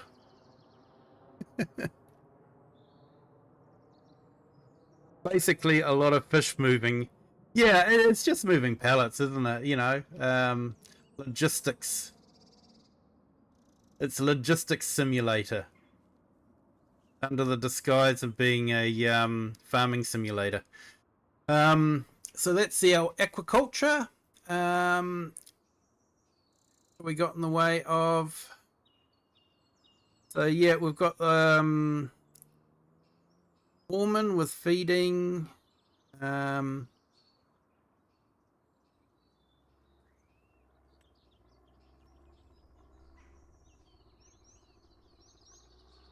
Okay, so that's a new one.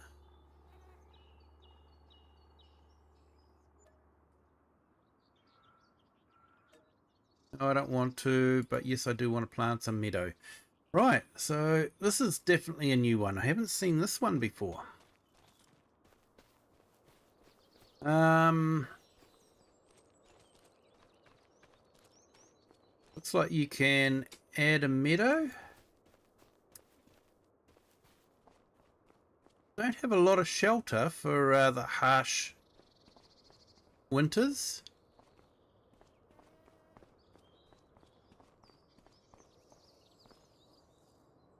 Is very much an open air. More to me, it's more like they've got a roof on there to shade them more than protect them from the elements. But Yeah, it's a nice shed. Not too sure it's good for the harsh environment of Scotland, but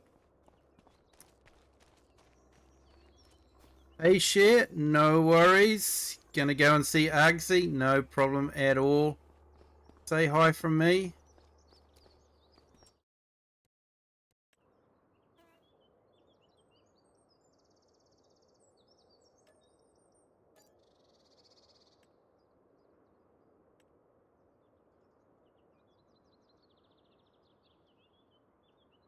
Okay, so that's got pasture there. Ah, right, so that shed doesn't have pasture on it in the main farm or the second farm. That's why, that's what's meant to happen, is they're meant to have fences along there.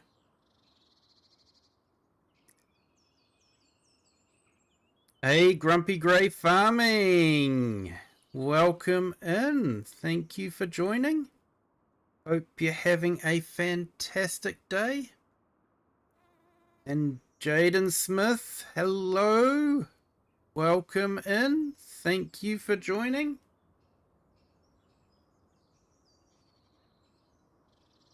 So just looking at some of the new stuff that's coming with the new Highland pack. Nothing. Oh yeah, we've got a horse barn. Okay, that's interesting one.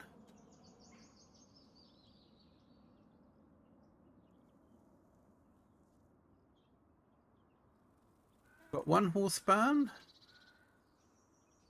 Pigs is all standard. And sheep. We've got, like it's a fully enclosed area, holds 32 sheep.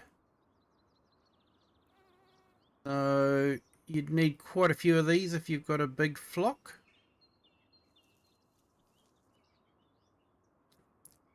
Just had 3 weeks away from Farm Sim. Just call me Subby Life, it's me. No worries, Jaden. The YouTube changed all the names, so it goes with your username rather than the handle that you want to use. Chickens are fairly standard, so nothing new there. Bees, nothing new, and dogs, of course, is the we can get the new Labrador, charcoal, dark champagne, chocolate, border collie, tricolour, black and white, red and white, and black Labrador again. So yeah, that's been released as part of base game stuff. So let's have a look. What else have we got in the construction? So we're down here. So I do believe we've got quite a few decorations, which I'm quite pleased about. Cobblestones.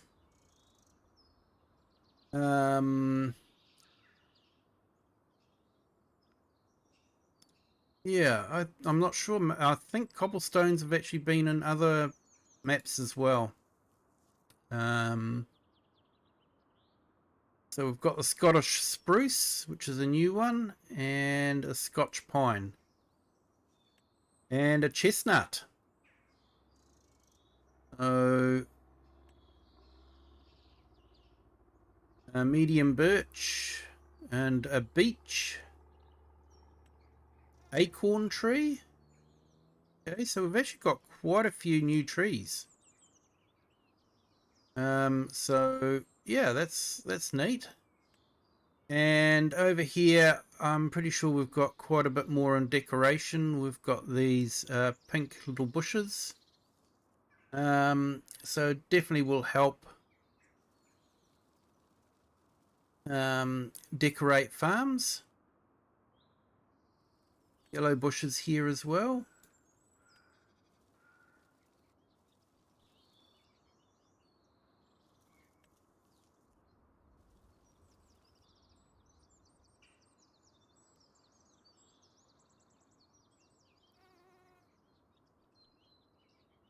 So that's that one. So I'll get to the fences later. I just want to see if there's anything in the way of lights. Nothing new in the lights. Not that I really use the lights much anyway.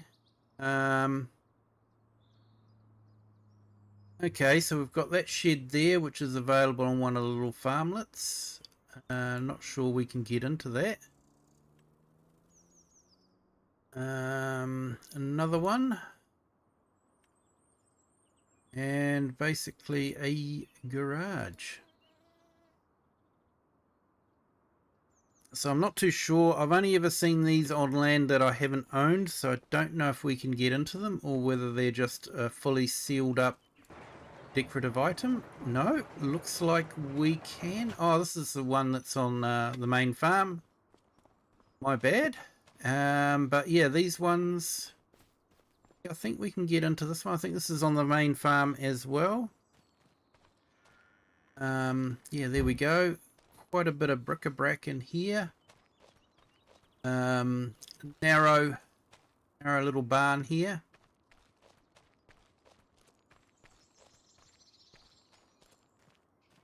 And this one was definitely on land I didn't own. So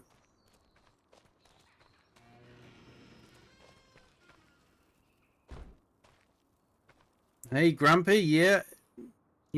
New job, work in cold store loading and unloading lorries 8 hours a day, 7 till 3. Perfect hours. Oh, they are perfect hours, mate. Definitely. Definitely what you want.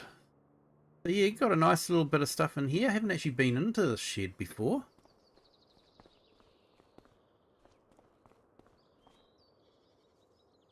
It looks like you can't get into that area there.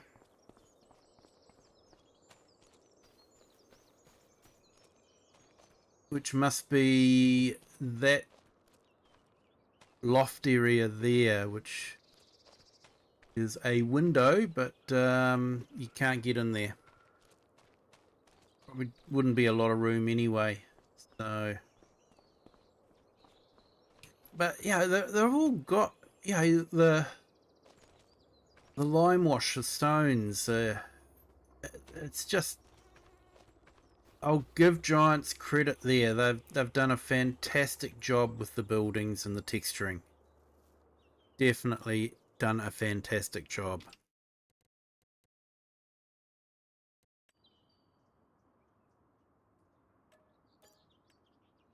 Now we'll get into the fences. Interesting bit.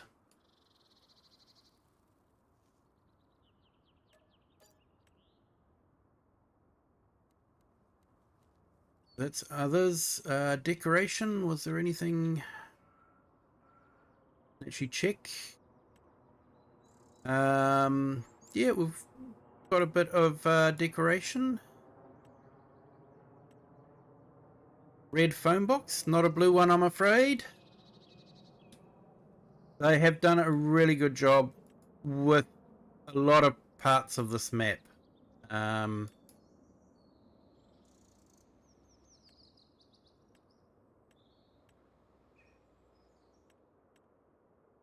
Yep, a lot of the decoration. Oh, so that, yeah, you could use that to go on the end of that shed.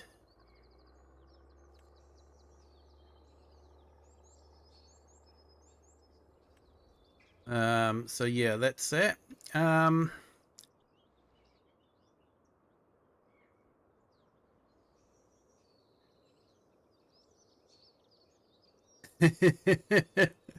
Yeah, the chameleon circuit in the TARDIS is finally working properly, and it's doing something other than a blue phone box. It's doing a red one now.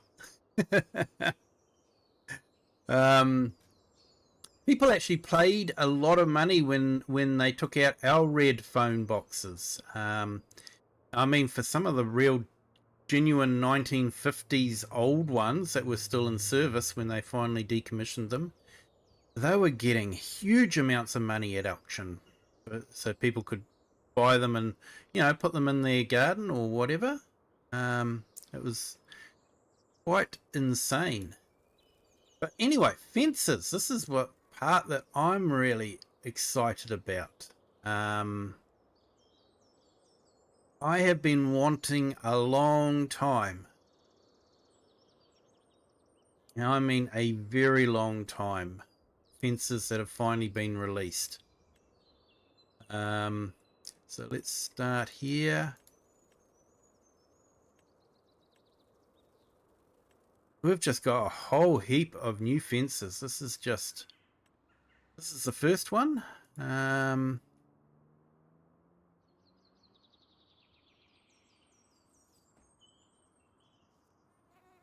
Switch segment. Got a little fence there. Big gate. Bigger gate.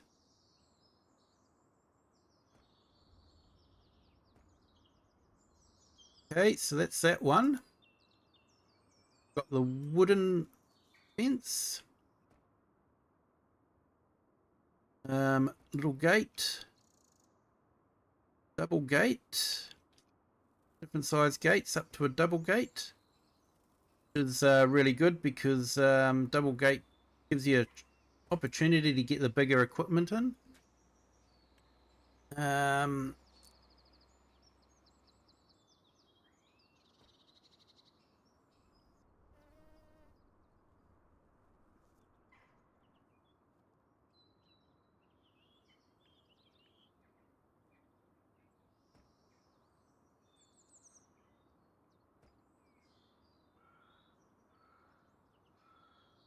Yep, it's just your standard gates type of thing.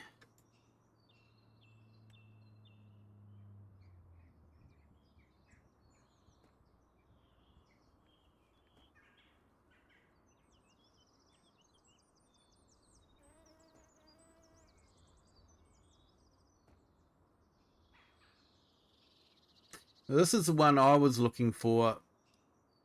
I really like this one. Complete with rolling gate.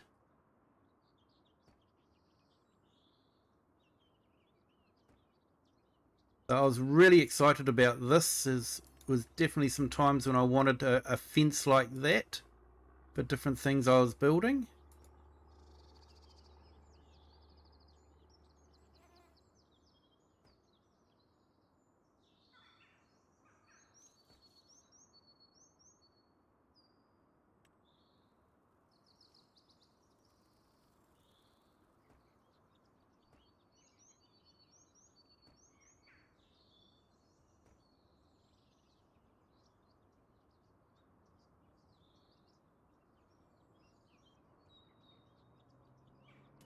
Hey, awesome Grumpy, enjoy the map.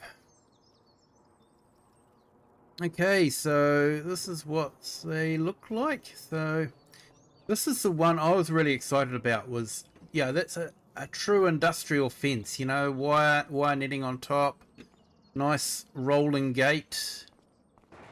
So yeah, I'm really excited about that one. Okay, so this is a barbed wire fence. That's quite awesome. Wooden fence.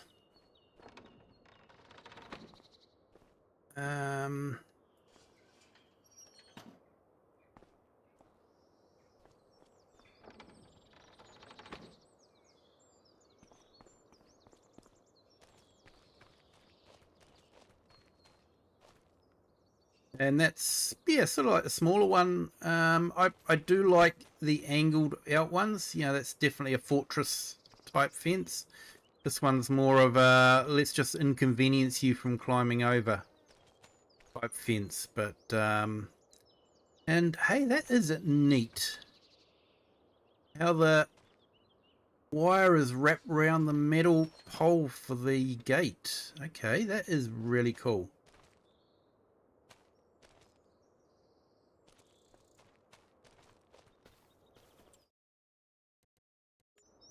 Hey, so where are we up to? I think we got up to this one, didn't we? Try this.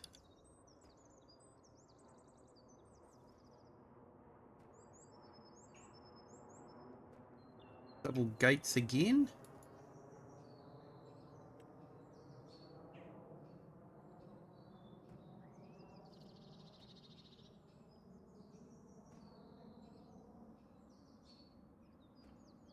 Let's got the... Okay, that's cool. That's got wooden and metal gates.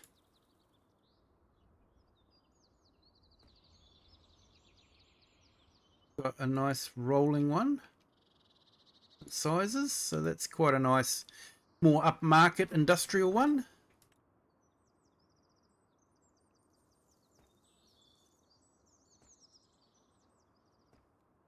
Fairly standard one. This one out there, these stone fences, I was really stoked to see. We've got the hedges as well. Quite like the hedges. They're a good way to hide the painting. You know how it doesn't blend that well. You can put a hedge in like this.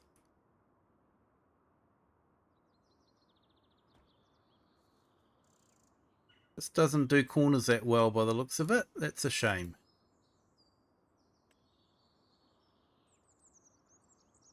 But we do have another stone fence.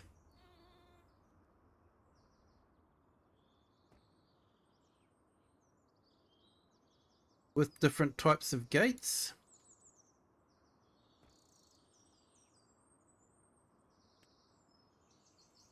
Fence.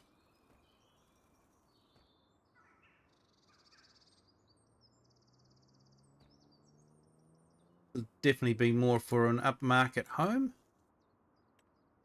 And then we've got that one. Different types of walls. And fences. Including a double fence. Back to the wall again. Can have a crumbling wall if you want.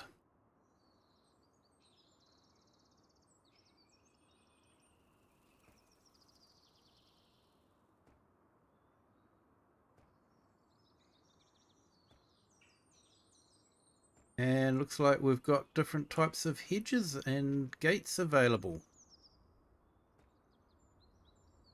Nice.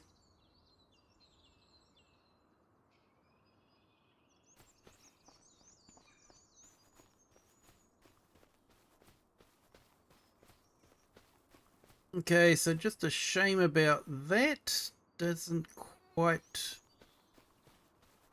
go around in circles, but you've got this scrappy bush here.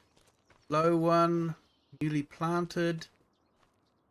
Gates. Stone fence there, so yep, you could have you know, fence that needs repairing if you want to. But look at that is quite seamless how it transitions from a good fence down to a ruined fence. That looks really neat. The brick fence definitely looks quite neat. Crisp pointing on it.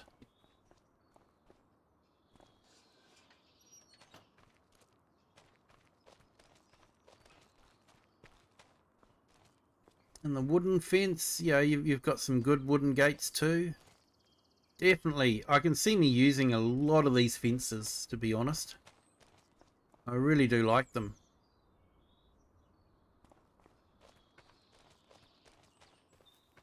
Is the DLC worth it just for the fences? Possibly. I don't know. How much value do you put on fences? You don't need a gate, just drive over the broken wall. Yeah, mate. You're not wrong there. Perfect. You can actually see the tire tracks. Well, you would want something with a bit of clearance, but I've been wanting stone walls for quite a while. We have had the stone walls, but they've been more manicured and more there. So yeah, I quite like the hedges and all that. They're not too bad, nicely manicured and definitely very upmarket. This stone wall here is definitely one I've been wanting for. Oxygen David has always done a fantastic stone wall on his fences. And I've always been jealous and wished he'd release them. And I believe he has now. And I hope Giants gave him a lot of money for this. Because he certainly deserves it. He's, I believe, I have heard rumours that he was very, very much involved in this map. So it is usually possible that they are his walls. And I hope he got a ton load of money from it. He certainly deserves it. So yeah, those are all the gates. Like I say, I'm really excited for these industrial fences here. I can definitely see using those. Yeah, they would have been quite neat in Frickstock when I was building that big industrial area. So yeah, and I really do like the barbed wire fence. That just looks absolutely stunning. So yeah, overall, why don't we get an overview of everything? Let's go back into flight mode. Just be able to do that, and here we go. So overall, look, I am really super impressed with the quality of the textures, the models, and I actually said it in another stream. It was Hobby Corner, Shane's stream. He was doing one, and I actually said this, that Giants have an amazing team of model makers, of texture artists, and programmers. I will say programmers do quite a good job too. I think what really lets them down, they've got a fantastic team of artists, programmers, model makers. They just need to do something about their management. Their management is absolutely horrendous. How could you manage a release of a map that has a lot of paper sell points, not have a paper factory? How can you release a map that they drive on the left-hand side of the road with right-hand drive vehicles and not release right-hand drive vehicles for the map? How can you have the new Skoda Octavia done as right-hand drive as we have here, and it's all perfectly modeled,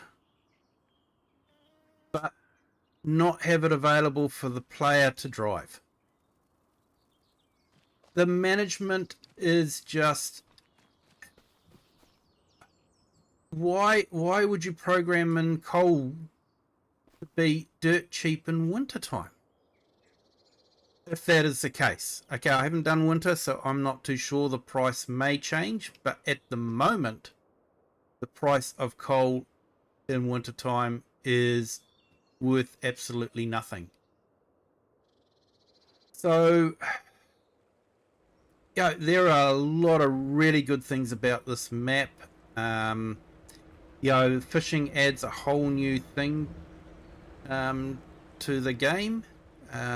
Boats are definitely fantastic as well. You know, some people would say, oh, fishing isn't farming, and yep, you're right, fishing isn't farming, but I know a lot of farmers that have boats like this that go fishing.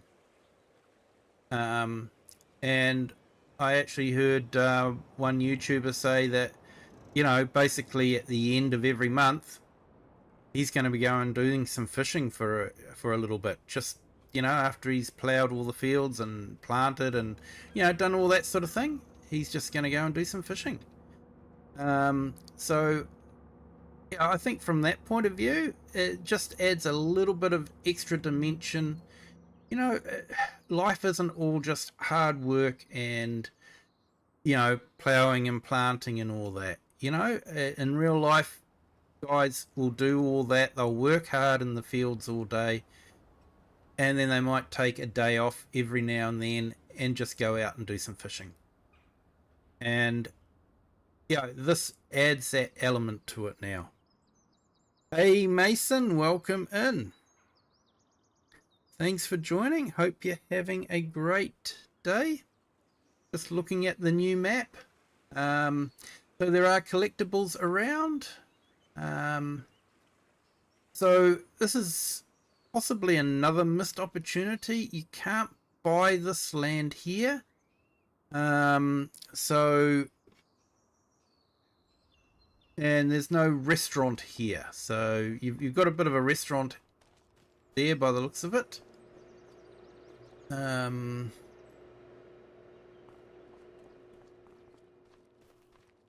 Walking around town is absolutely a pleasure. The shops are really neat to look at the signs. So like I say, it's a beautifully put together map from the artists, the model makers, programmers, working out how to get the boats to move like they do and that sort of thing. Absolutely astounding work from these guys. It's just the management. They need a rack up. They really do. To allow the glaring obvious things that are, it's not just this map either, Riverbend Springs, the sunflower farm, only ever had sunflowers for one season. After that it looked like something the Addams family owned. Just how could the management just let that happen? Every field would be planted with some new crop somewhere along the line. I wouldn't have thought it would be that hard to just say, oh, this field always gets replanted with sunflowers. But I don't know, just, is it stupidity? Is it laziness? Is it arrogance? Take your pick. But the management don't seem to really care about the player base. And, it's hurting the game. It really is hurting the game. And I do feel sorry for the artists and the model makers and the programmers who are working so hard. That they'll miss things like, they'll put paper sale points in and then they'll forget about putting a production point in. They're busy doing that. That's what you have managers for. That's why they earn the big dollars. But they don't seem to care. And it's really disappointing. The map, fantastic. It's stunning, absolutely stunning map. Oh, the other thing is, when you buy land, you can't paint right up to the road. So let's just quickly. So we'll buy that plot 70, I think it is. Down here, because I thought this would make a nice area to put a factory.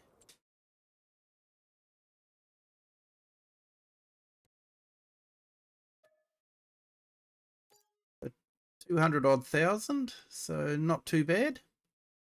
But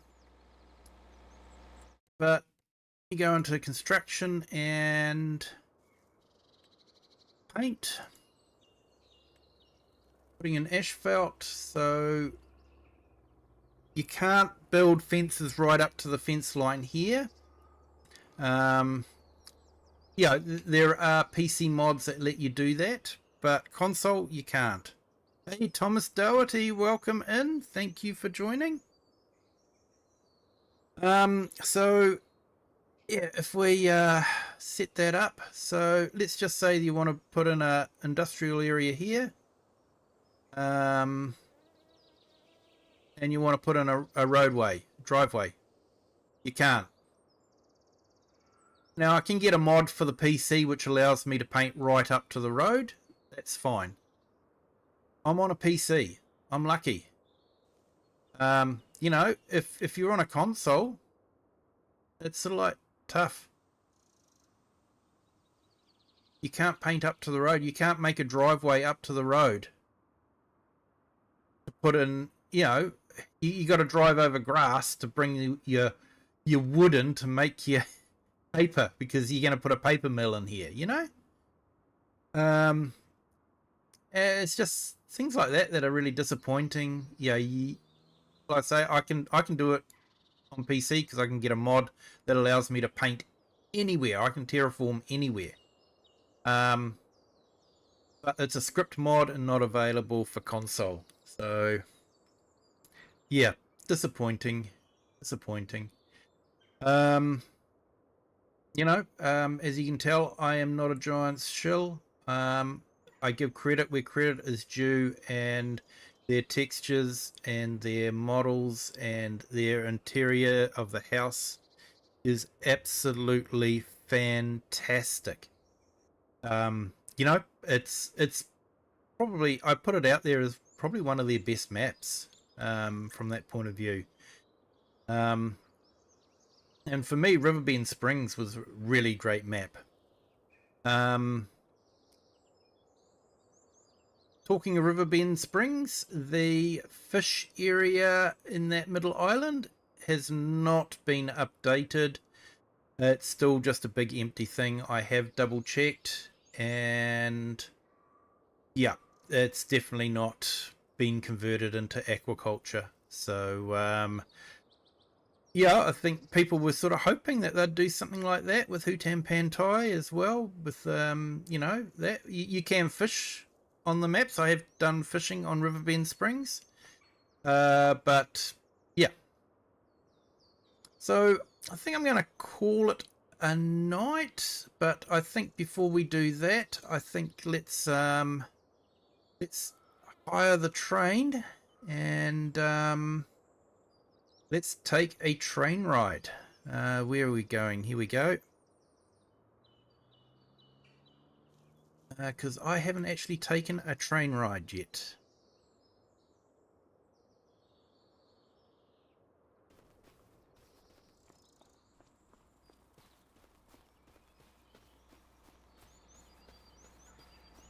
Yeah, aqua and boats are locked to the map for now. Yeah, I would have liked to have seen them updated Riverbend for that island, because it seems like a big patch of land that's not being used.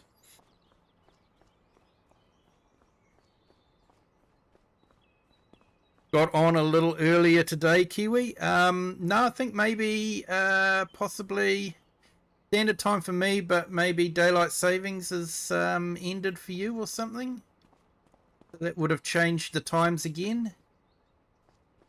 Welcome in the herd anyway. Not too sure. Haven't actually tried that. Yeah, look at that. That's neat. Barrels done as a train. Come on, you can't not look at that and have a little giggle. Yeah, I think that's really neat. So let's get ourselves a train.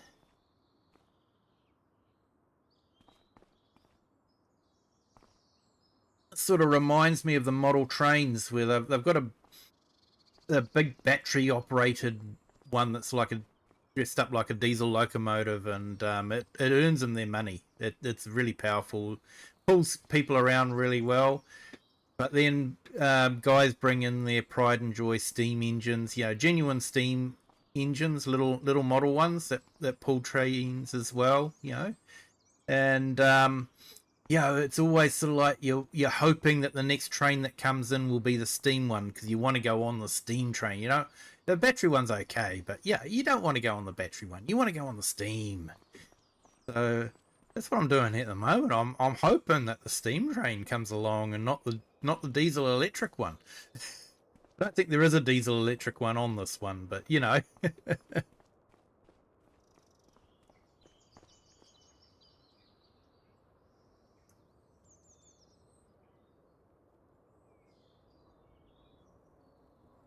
You've got cows on Saxlingham? Nice.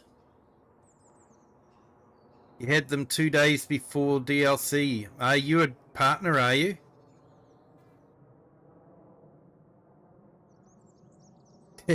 Yeah.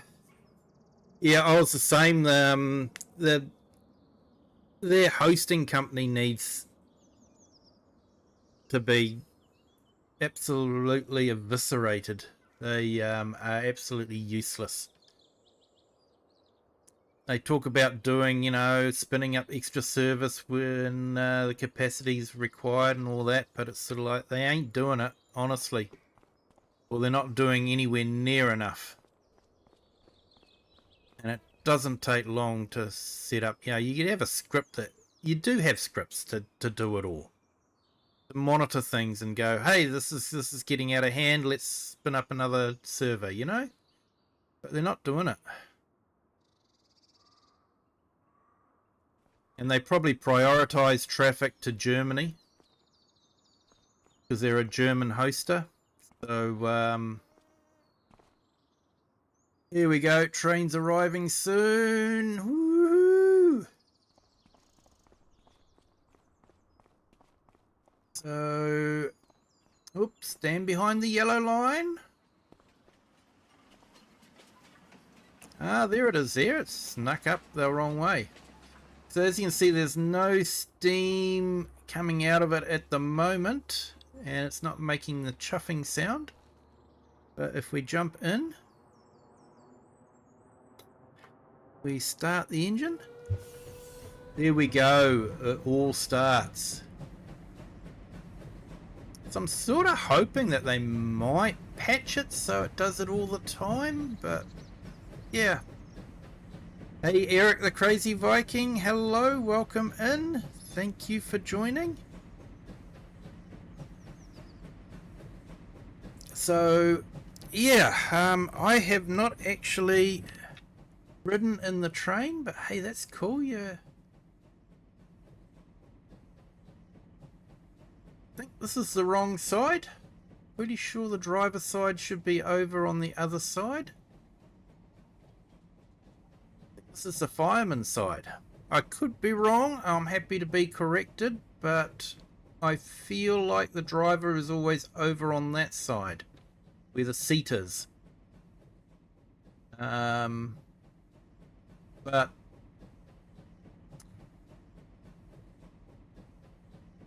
giants have a thing about getting things a little bit wrong on where people drive. So let's have a look at this. Okay, that is incredible. The amount of work in modeling that.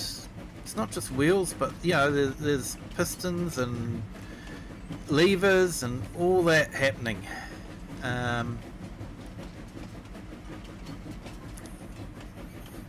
Yeah, that is incredible.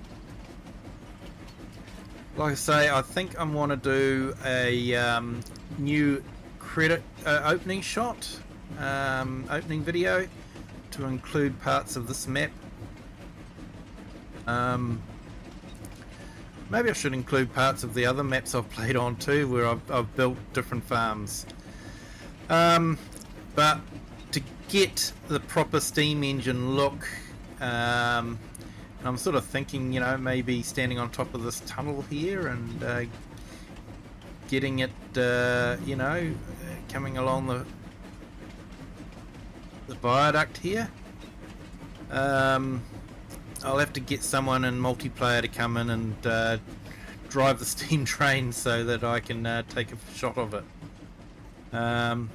But yeah, you look at that, the textures on this are absolutely incredible. This is another area that you can hire the train from. Got your little signal station there too. That's absolutely fantastic.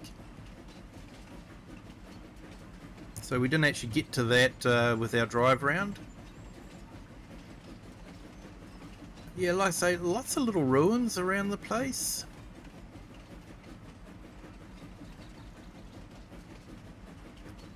And I like the stream. It's really neat. And it does go down to a watermill.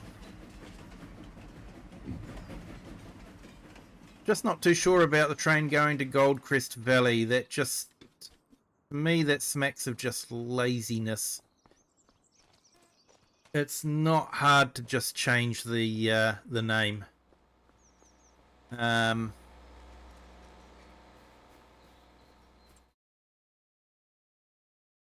So yeah, bit disappointing there.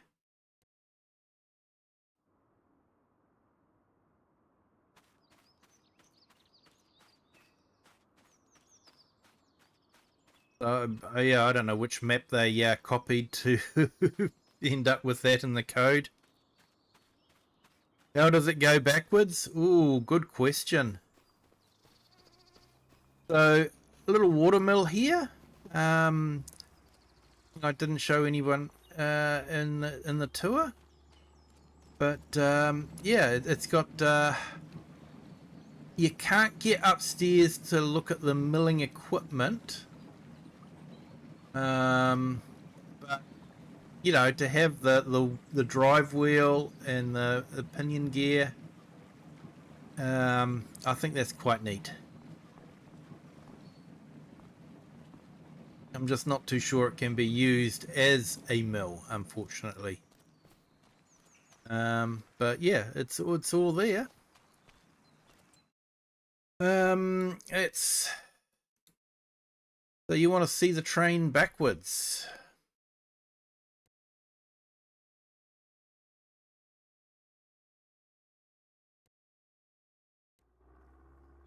All right, let's call the train again.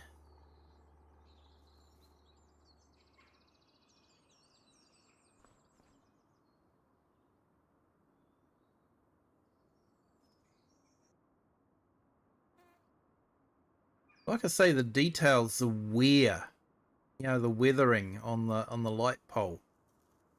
Yeah, everything looks used and weathered. It's really well done.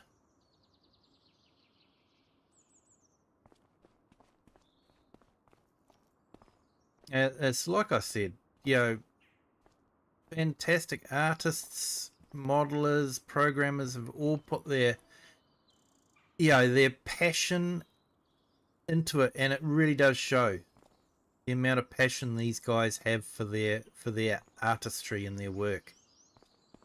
And I think they are the community, the players, the customers are all let down by the management.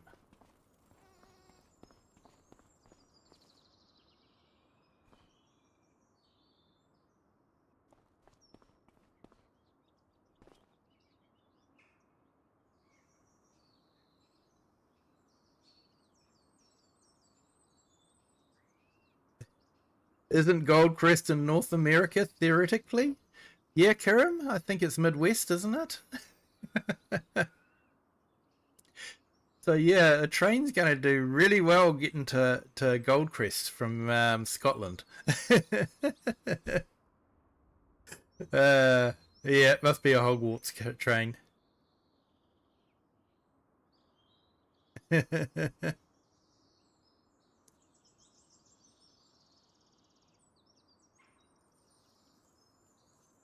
Only one way forward. Hey, thank you to our new subscriber too. Welcome to the Kiwi clan. Hope you're having a fantastic evening. Hope you've enjoyed the map tour. And yeah, we have got an amazing amount of extra stuff that came with the map. I believe it can be used anywhere else, so... And hey, that clock is telling the correct time as well. 9:26. And it's saying 9:26 on there. In Roman numerals, so hopefully you guys can read Roman numerals. Except they've done the usual clock thing of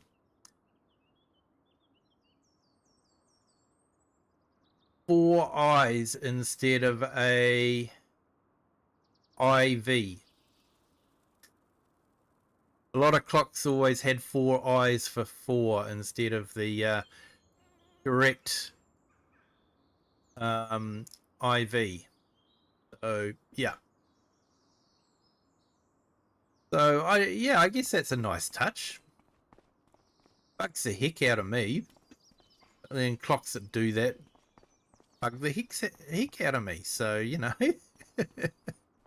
real life clocks do it. And bugs me. How far away is the train? Here we go. 600 meters. Which way is he going to be coming? I wonder.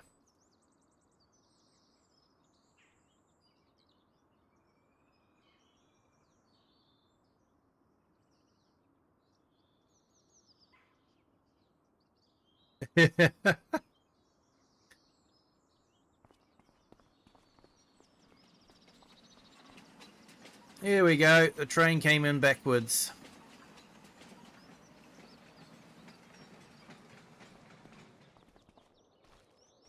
What happens if I go round here and enter in this side? They don't give you a lot of room to squeeze in, do they? There's no door there. Just being picky, and nah, they still put you on that side. Right, so let's see about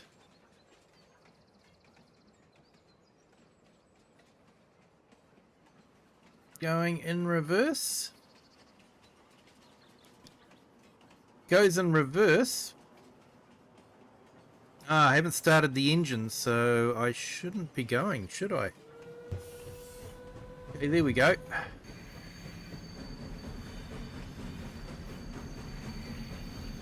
So it's a nice sound.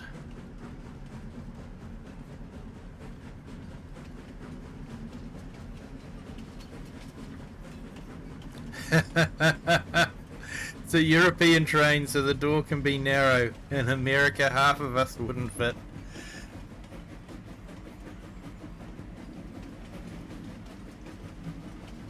Yeah, there's just no door there. That's the problem.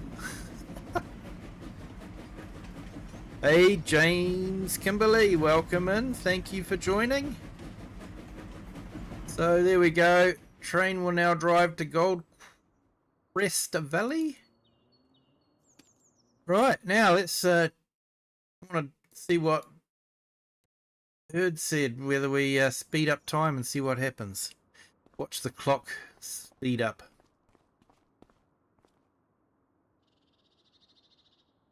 Oh, there it goes. Ah, that is neat. Hey, no worries, the Herd. We're going to be finishing soon anyway. But hey, there you go, mate. There's your clock. There's your clock speeding along. Hope your work day goes as quick as this, mate.